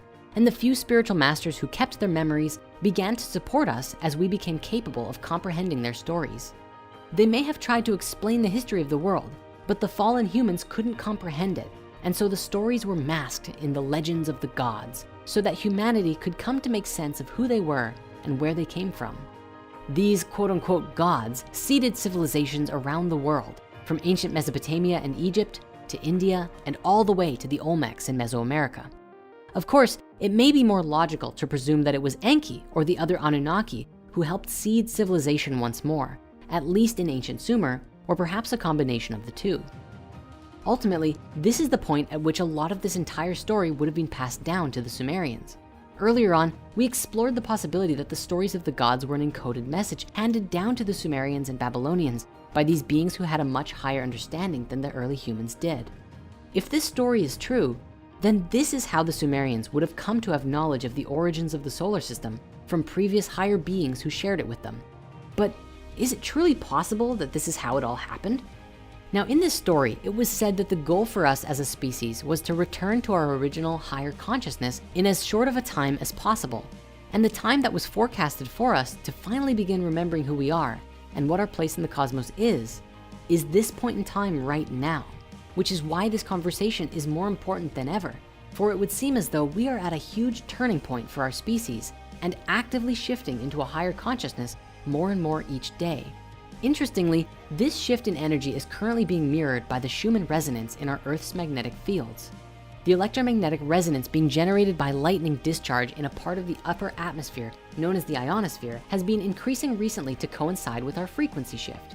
This means that our magnetic field is actually changing to coincide with our evolution, which I find just to be amazing.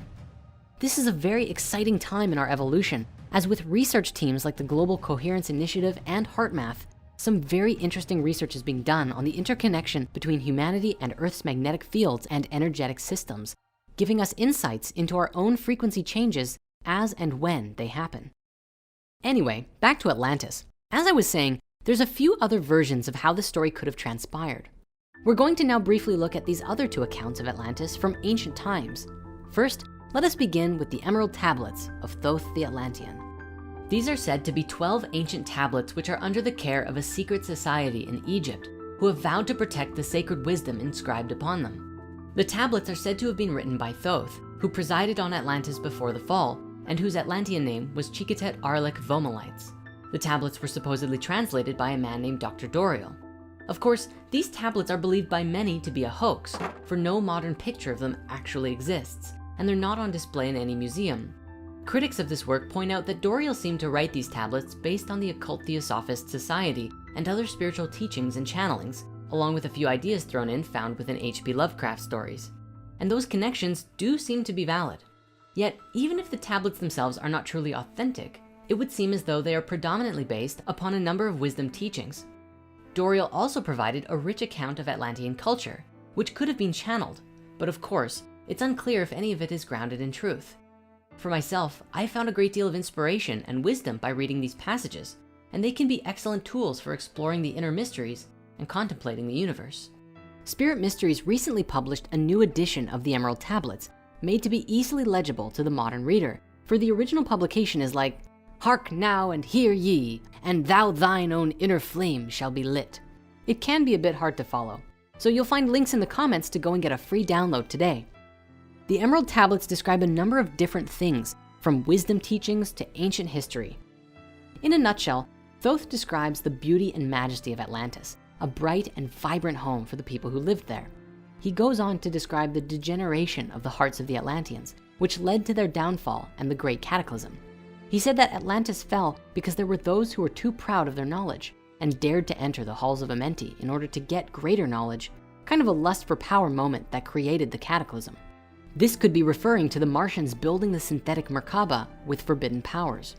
He also said that the few who survived did so by using a spaceship which today is buried beneath the Sphinx. This is a concept we explored much more thoroughly in the original Human History movie. Throughout the Emerald Tablets, he also describes a great deal of wisdom which we can use to evolve our consciousness. We highly recommend you go and read these passages for yourself if you haven't. For now though, let's stay on the subject of history because we have one more account of this pre-flood period of time to look at. Now, the Book of Enoch is one of the most ancient religious texts we have available to us today, with influence extending into the New Testament, even despite it not being considered biblical canon. The text appears to date back to about 300 to 200 BCE, so we must establish that it is younger than the Sumerian texts. The Book of Enoch describes a story from the perspective of Enoch, who was the great-grandfather of Noah, who lived for 365 years up until the Great Flood wiped out most of humanity. The story details accounts of the Nephilim and the Watchers. As we previously discussed, the Nephilim are described as the children of the Anunnaki and human women together. Since the Book of Enoch describes that the Nephilim were the offspring of the Watchers and human women, we can easily link the Watchers to being the same as the Anunnaki. It's for this reason the Book of Enoch is so valuable to us in deciphering our past, because it provides one of the few clear links between the ancient Sumerian tablets and the stories we find in the Bible today. But because this book concerns itself so heavily with the events of the Nephilim and the Anunnaki, or the Watchers, you can probably imagine why they decided to omit this from the biblical canon. Some believe that these giants may have been the reason for the Great Flood, as they were seen to be unnatural and harmful to the human race. In the Book of Enoch, it describes that these Nephilim, known also as giants, multiply in numbers and grow to the point that humanity can no longer provide enough resources for themselves. With food shortages, the giants then began consuming humans and other animals. The Book of Enoch also tells us that many of the Watchers, such as Azazel specifically, were responsible for teaching humans the art of warfare and how to construct weapons and other harmful devices. And for the sake of correlation, this is also reflected in the Emerald Tablets, speaking to the degeneration of the human consciousness. Now, the events of this book are rather long, and we're not going to get into all the details right now. But the story essentially culminates in the Great Flood wiping out humanity with only a few surviving humans, which is where Noah and the ark come in. As for Enoch himself, he is taken into heaven by God in a fiery chariot, which is believed in some circles to actually be describing a spaceship that took him away to live somewhere else, maybe on another planet. Now, as we bring this segment to a close, there is one more theory out there pertaining to our original story that I must share. According to Sitchin, you know how Marduk was related to a planet in the earlier stories? Well, in later Sumerian tellings, he also seems to act with very personal and human-like characteristics. And Sitchin believed that the name Marduk, used to describe a planet in some texts, was also used to describe a specific being, just like Enki. He believed that Marduk was stationed on Mars at one point, but came to Earth to invoke his authority and rulership over the world.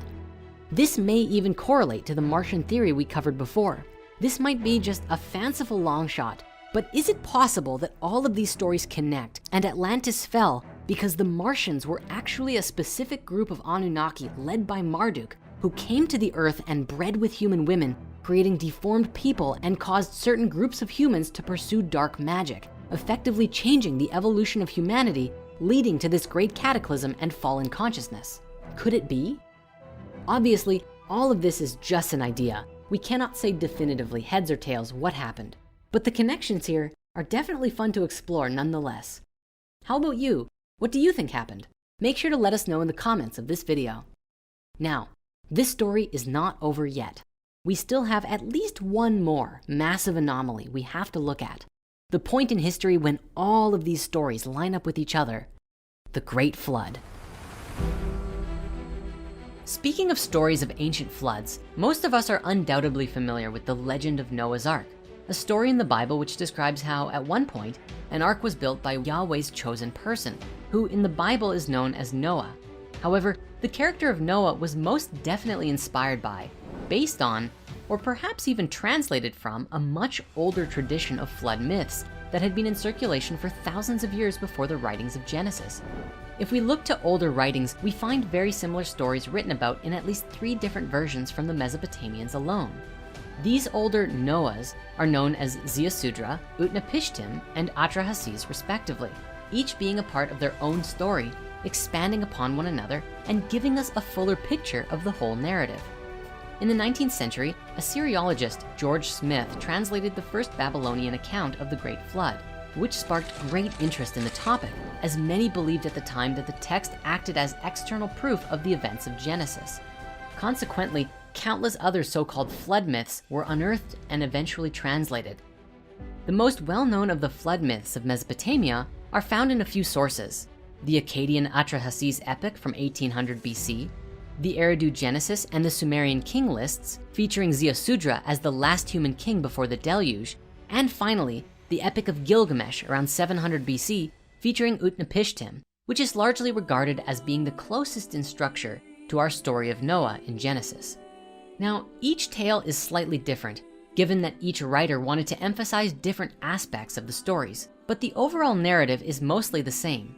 In the Epic of Ziusudra, we begin with the creation of the world and humans, but the middle section is unfortunately lost, with the final fragment telling us that the gods have decided to destroy the world.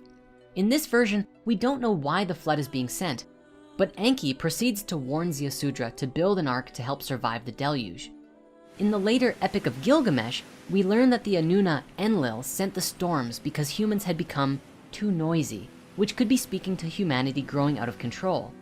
In this rendition of the tale, the Noah character, Utnapishtim, is then tasked by Enki to abandon his worldly possessions and create a giant ship to be called a preserver of life. It's very interesting then to see how much earlier established myths and even gods were incorporated into the narrative of the Old Testament under the guise of Yahweh or Adonai.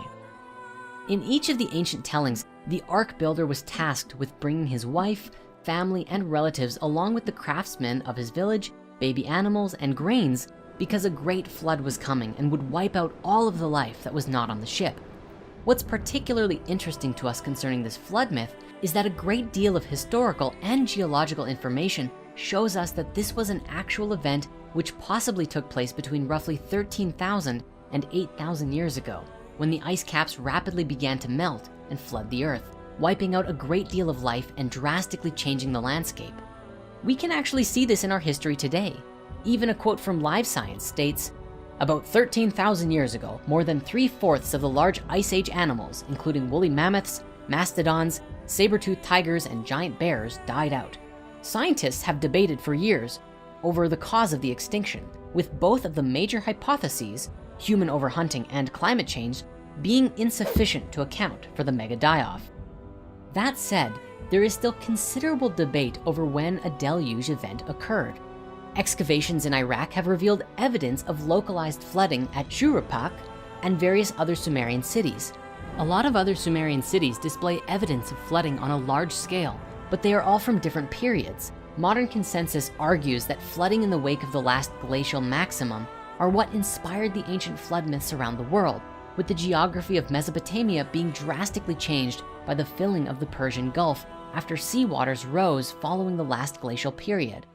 Some authors have even postulated that stories of a great cataclysm were ancient cultures' ways of explaining the early Bronze Age collapse and transition to more urbanized societies around 2900 BC.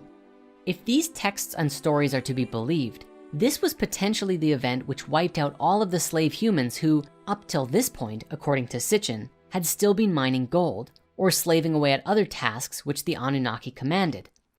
It was during this shift that the Anunnaki retreated from their earthly settlements, with Enki's last act being to support humanity and help us to survive the flood and shift in consciousness so that we could resettle and begin inhabiting the earth, this time without being isolated to any particular area, free to roam and inhabit the earth as we desired. It is believed that about 6,000 years later, they delivered information and wisdom of their existence to humanity through a messenger, seeding ancient Sumer with knowledge of their species and human origins. Curiously, the legend of a massive flood is actually not exclusive to Middle Eastern mythologies, but in fact is written about all over the world in countless different ideologies and cultures. In China, we see a story of a great flood that supposedly lasted for 2 generations, wiping out everyone save for those who moved to live in the mountains. In Central and South America, there are a number of ancient myths of floods wiping out almost all of the people, save for a scarce few who repopulate the earth. And as we looked at, there are even several stories across Mesopotamia, which all share a similar common thread. We actually don't have enough time in this singular video to explore all of the flood myths of the world, because we would probably be here for hours just on that one topic alone. Generally, in most of the flood stories, it is the gods or a specific god who brings the flood to wipe out humanity, either to start over or because we have displeased them somehow. For those interested in really diving into the various accounts, however, Graham Hancock has explored the world flood myths to an exceptional detail in his book, Fingerprints of the Gods, which again, we highly recommend reading. And speaking to this, there is an even more prevalent theory that brings all of these stories together and describes similar global events in history when the ice caps melted and the water rose tremendously, wiping out all, or most, of life. Geologists agree that by 8000 BC, the great Wisconsin and Worm ice caps had retreated. The Ice Age was over. It has been postulated that the deluge myth in North America may be based on a sudden rise in sea levels caused by the rapid draining of prehistoric Lake Agassiz at the end of the last ice age about 8,400 years ago. However, the 7,000 years prior to that date had witnessed climactic and geological turbulence on a scale that was almost unimaginable. The few scattered traces of surviving humans must have led lives of constant terror and confusion, with periods of time filled with violent floods and climatic changes. The bulk of the animal extinctions took place between 11,000 and 9,000 BC, when there were violent and unexplained fluctuations of climate, which geologist John Imbrie has called a climatic revolution. Now, there is a very interesting theory about exactly how this whole thing took place and what it means for us today.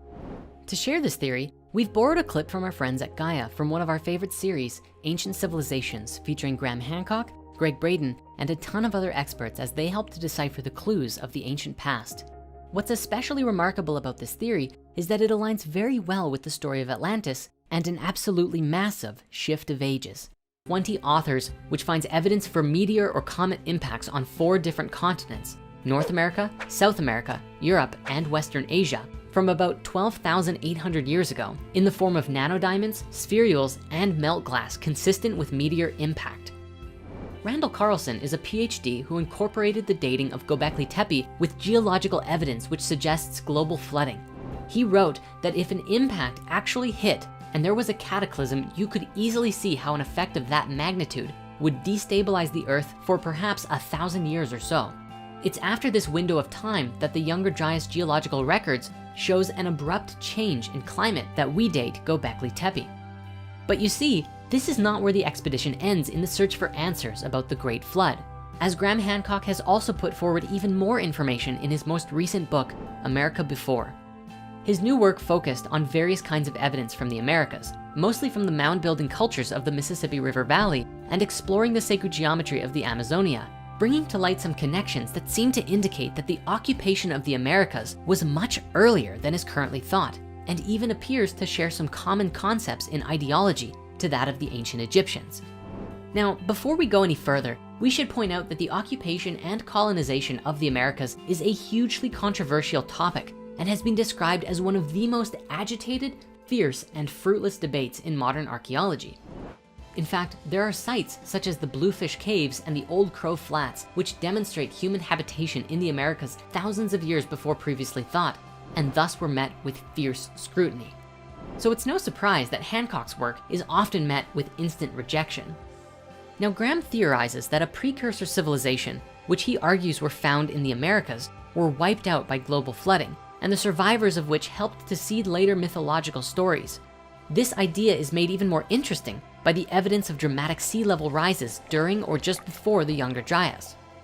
In a nutshell, around 12,900 years ago, the world was warming up from the last glacial maximum and becoming increasingly habitable when a comet entered our atmosphere and broke into several major fragments, many of which impacted the North American ice sheets. The tremendous impact of this comet hitting the Earth would have caused a few key things to happen. First, we would have seen a large amount of freshwater flooding into the lower coastal lands and entering the oceans, disrupting the natural ocean currents and raising the sea levels. Second, we would have a tremendous amount of steam shooting into the atmosphere, along with smoke from any fragments that didn't land in ice, and starting fires upon impact. All of this together would block out the sun for a very long time, and this causes a sudden drop in Earth's temperatures. This is exactly what we see happen by climate graphs of that time period. This rapid drop, followed by 1,000 years later, the rising of Earth's climate. To date, no scientific or geological hypothesis comes close to answering the mystery of what caused the spike, closer than the comet impact hypothesis. Graham even suggested that if this were to have happened, it's possible that parts of the giant ice sheets, these massive glaciers, could have broken off from the main mass and slid across the Earth slowly. If this was to happen, it would have destroyed anything that it slid over, ultimately leaving us with no record or even ruin of any civilization that might have been there before.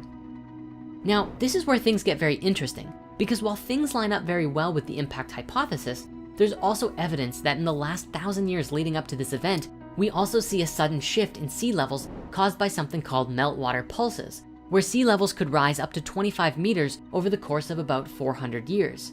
This long, slow, and gradual event would have definitely brought people more inland for sure, but it would have taken some time to happen. The key difference here is that with the Younger Dryas ice sheet, we are seeing a sudden drop of temperatures in a very short amount of time in contrast.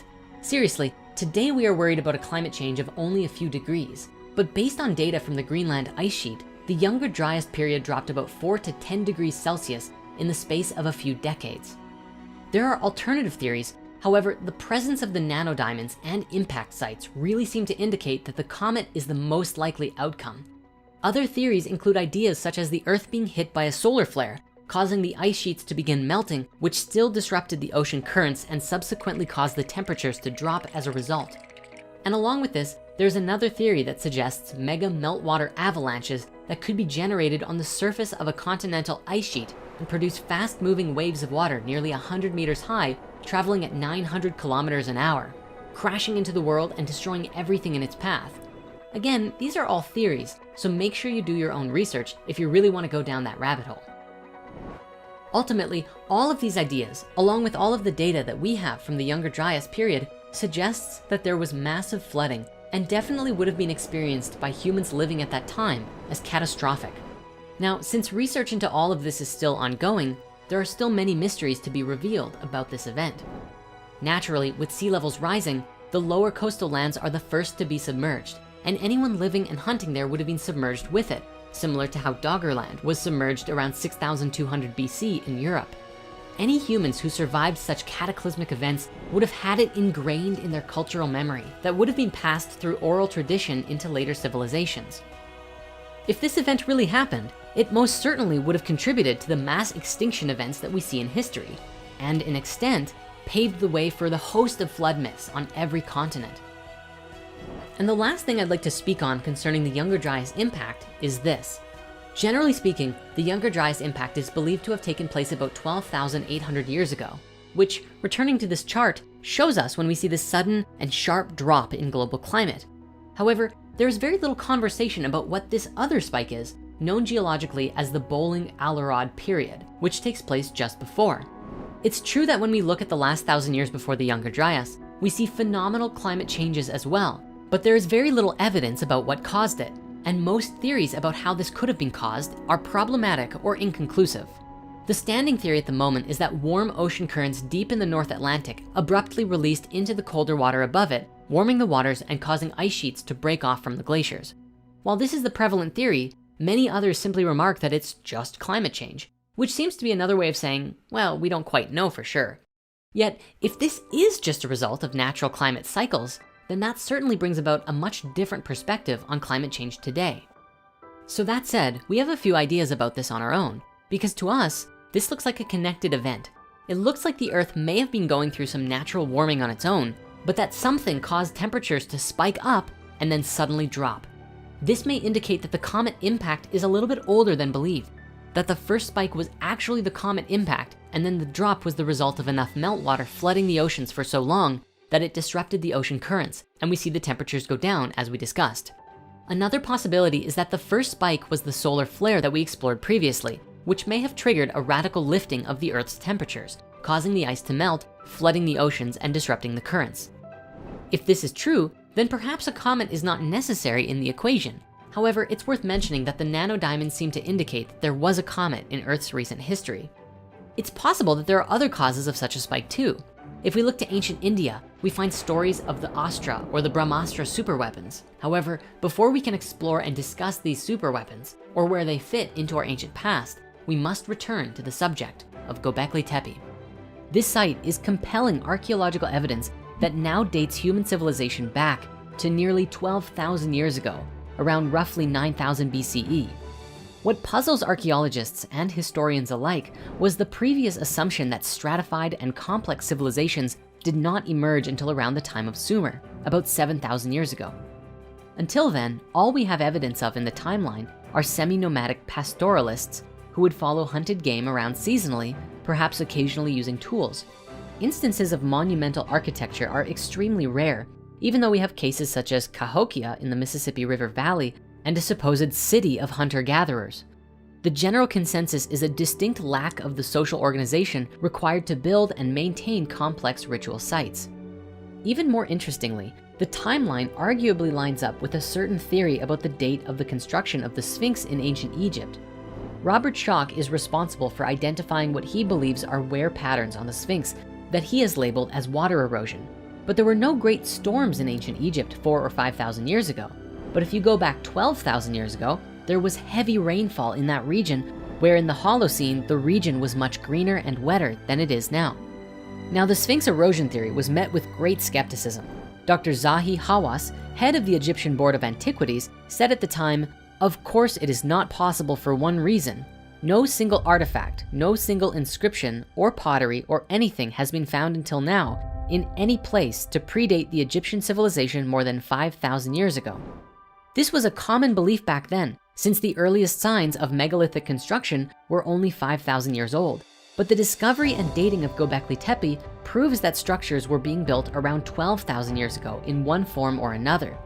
While a lot of work has been done to try and disprove the Sphinx water theory, such as limestone analysis and contextual orientation, what if there really was something even more ancient about the Sphinx? The Sphinx has fascinated people since Cleopatra's times. There are inscriptions from as far back as Ptolemaic Egypt of excavations unearthing the Sphinx in the search for hidden passages. And even today, the mystery of the Sphinx persists. We have no idea what it is, what it's for, and there is nothing we have found that's like the Sphinx at Giza. Who built it? Why? How? Mainstream academics believe it was built in the time of Khafre, based on the likeness of the head and similarity of the temple of the Sphinx, but other anomalies persist. The most basic mystery regarding the Sphinx is how it's missing from the Egyptian records. Egyptians loved to write hieroglyphs. We have writings talking about the purchasing of materials and construction of pyramids, divorce records. There's even a record about how one day there was a woman disgruntled by a piece of bread who tried to fight the traitor. Seriously, meticulous records, including records for all of the temples. Yet no records exist from ancient Egypt about the building of the Sphinx. They just don't exist, not a single word about it in the written records. One thing we do know from an inscription on the ancient Egyptian artifact, the Dream Speller, is that the pharaoh Khafre, who today many believe built the Sphinx, claims that he himself discovered the Sphinx buried in the sand and had his temple built around it. Not only that, but the Sphinx also lines up with the sun for the spring equinox, and the constellation housing the sun circa 5,000 years ago is Taurus. But 9,000 BC or 11,000 years ago, we see Leo in the sky, which may be another clue as to when the Sphinx was actually built. Despite the discovery of Göbekli Tepe, Robert Schoch's erosion hypothesis, and the constellation alignment, not to mention with the Sphinx's construction missing from the records, many modern scientists remain skeptical and critical of these arguments. While we will admit, if it was just one anomaly, maybe it would seem like a pretty crazy idea. But when you put all of the anomalies together, they do seem to add up. All of the evidence we have explored was known about before Göbekli Tepe was discovered. But most scientists argued that it was preposterous since no other megalithic sites were made this far back. But thanks to the discovery of Göbekli Tepe, the idea that the Sphinx is older than we thought is starting to be thought about more often. The construction of Göbekli Tepe would then be attributed to survivors of the catastrophe who passed on their advanced knowledge to human tribes set back from the massive natural disaster. This is especially made curious by the legendary carvings of the handbags of the gods. You see, all over the world, we find these images of gods holding what looks like a bag. And there is a carving from Göbekli Tepe featured on Pillar 43, known as the Vulture Pillar, dating nearly to 9,000 BCE, which shows a similar handbag-like image. It has left many to ponder their connection, and some even believe that the handbag is a sign of the gods bestowing the seeds of knowledge of civilization to humanity. What's more amazing is that Göbekli Tepe is located at the south of Turkey, inside of the Fertile Crescent, the place where agriculture is believed to have been invented 10,000 years ago. Could those handbags be a clue to bridging the gap between a lost civilization and the world we have today? Göbekli Tepe raises a lot of questions to the established history and archaeology of the time. The Great Extinction, evidence of flooding, great climate change, and structures way ahead of their time all seem to be pointing to a single earth-shaking event around 12,000 years ago. And its time of origin lines up with many significant events and mysteries present in our timeline so far. For many scholars, the uncovering of this 12,000-year-old structure corroborated theories and hypotheses that were once considered fringe or conspiratorial. Now, when we're looking at the story of our ancient past and the stories of old, there's one more area that must be explored, and it must be done with caution: the Hindu scriptures. Now, the most famous in New Age circles is the Bhagavad Gita, which is a huge topic all on its own. It's over 700 verses long and is just a small part of the enormous Mahabharata epic. It's actually only part of book 6 of the epic, which has over 18 books, yet is an aspect of this particular conversation about ancient civilizations that a lot of people talk about today. The Bhagavad Gita is set in the frame of a conversation between one of the Pandava princes, a guy named Arjuna, and his guide, the god Krishna. As it opens, it covers something known as the Dharma Yuddha, which translates roughly as the righteous war from Sanskrit. The story begins with Arjuna, who is afraid of what the coming war will do to his people, and afraid of how much suffering it will cause.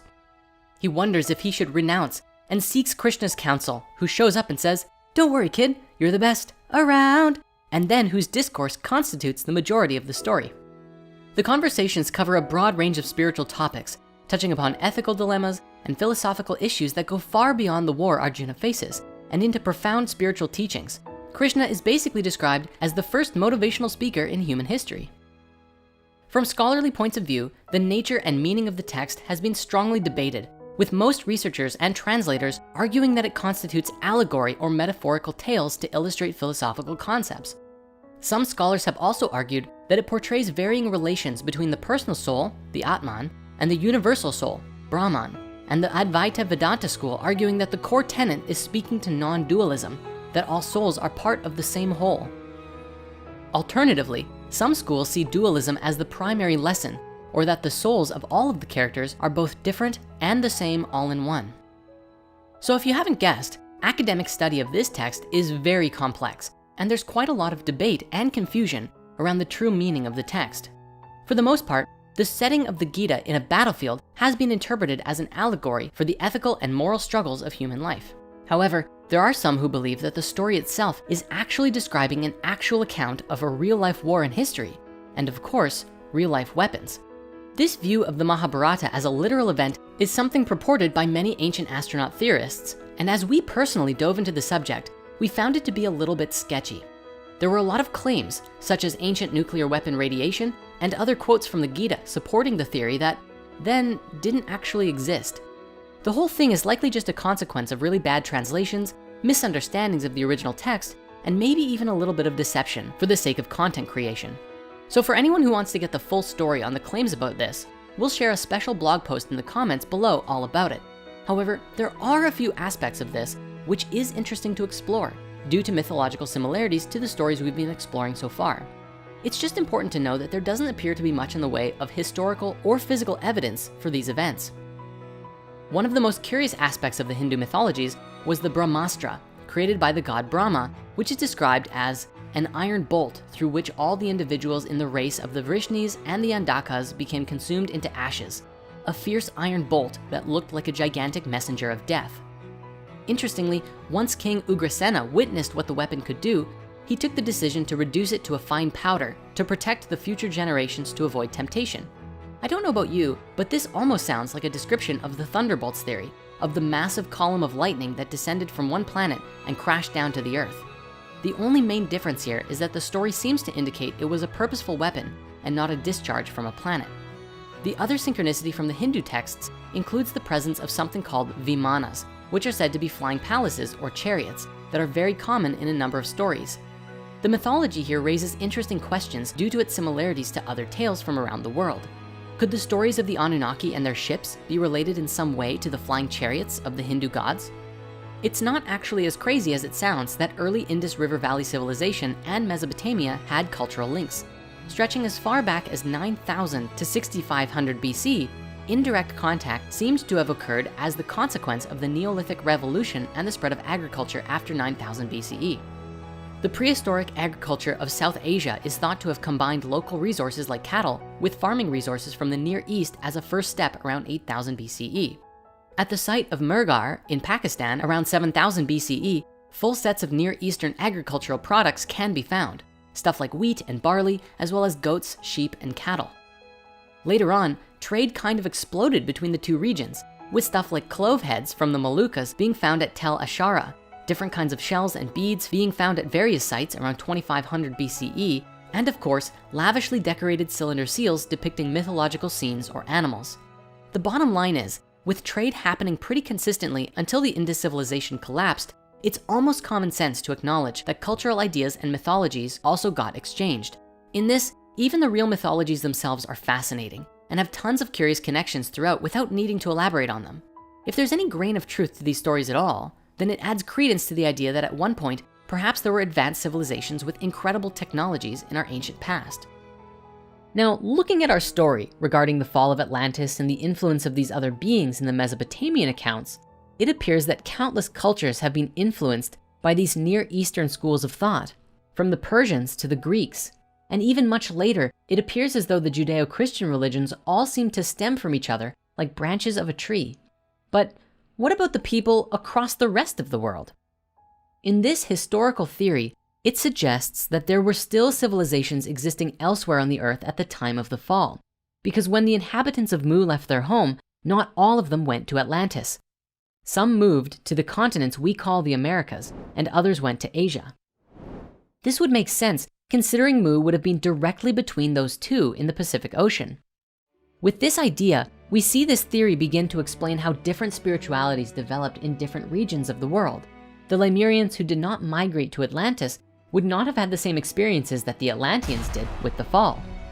And if the stories are true, neither would they have become more left-brain thinkers. And so after the fall, their spiritualities would have developed based on their environments and any supportive influence from those who made it through with their memories intact.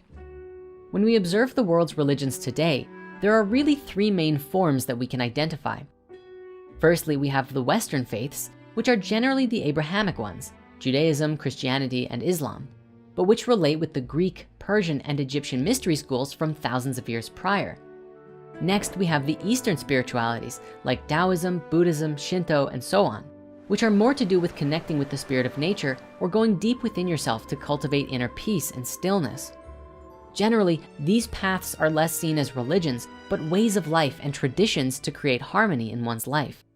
The last faith group are the indigenous spiritualities, which are usually shamanic and animistic in nature, and are often developed around connecting with the spirit of the planet and nature in an intimate relationship to aid in spiritual, emotional, and even physical healing. Now, we understand that there is an incredibly massive number of spiritualities on this planet, and I'm not trying to oversimplify or generalize the diversity here. For so many of these faiths are unique unto themselves and beautiful in what they are and represent. Nevertheless, we can see this pattern of location and influence across time in how these different faith groups emerged, bringing us to where we are today. It would make sense that the Sumerian mythologies and subsequent Abrahamic faiths are concerned with the stories of the gods from the past so much, especially if there were enlightened beings who provided them with these stories in the first place. However, one of the earliest groups to suggest this independent racist theory were the Theosophist Society of Madame Helena Blavatsky in the late 1800s.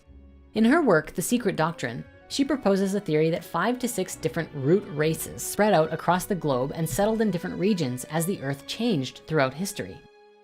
Of course, much of their information was apparently gleaned through astral clairvoyance and channeling, as well as discussing the older works of the Platonic philosophers. So take what is said here on your own merit. According to Blavatsky's writings, there will be 7 root races assembled for our earth, and each root race is divided into 7 sub-races, but only 5 root races have appeared so far, with the 6th being expected to emerge in the 28th century. Francis Bacon, whom Theosophy considers to be the legendary Count of Saint Germain, in his work, The New Atlantis, describes a potential future civilization which lives on a land called Ben Salem. Following their work, the first race were known as the Polarians. These were beings composed entirely of etheric matter and had no physical bodies. They were some of the oldest beings to inhabit our planet and lived during the early stages of our world when it was still cooling on the legendary Mount Meru from Eastern mythologies. The second race lived in what is often called Hyperborea by the Greeks and Romans. In modern day, this is suggested to be the northern territories such as Greenland, Iceland, Canada, and Scandinavia. Due to their climate, this race developed different skin tones and a focus around surviving in the cold weather. The third and fourth races were the Lemurians and the Atlanteans that we have spoken about already. The fifth race were the Aryans. This was the current epoch that Blavatsky believed us to be in, which in her opinion were descended from and the result of the spread of Lemurians and Atlanteans after the sinking of their home. However, the concept of Aryans were distorted and diluted by Hitler and his whole Aryan race thing, but it's interesting nonetheless to visualize the history of the world in this way, almost as if descending from a higher frequency into this postmodern world we live in. We found all of this to be an interesting exploration of the history of humanity, and one that bridges quite well in the exploring of the epochs of time and the fall of Atlantis, bringing us to today. All of this really goes to show that these world religions are fundamentally connected with each other and a part of a much bigger story. Spiritual value can often be found in any faith if we look for it, and it's not appropriate to claim that only one religion or spirituality is specifically better or worse than another. Well, unless its core tenets are like, hurt others, take advantage of people, or kill people you don't like. Rather, today we simply must learn that we are all connected, all a part of the same family, and that we shouldn't demonize each other for our various beliefs, but hold a space of love and compassion for each other and what we believe, even if we disagree. Ultimately, this is a story about a young species who is struggling to find itself. We are learning the nature about who we are and recognizing that there might be a lot more to our origins than what we have been led to believe so far. And as fate would have it, there was an event that took place in history that dramatically changed the course of our history and shaped our world to be what it is today. If you want to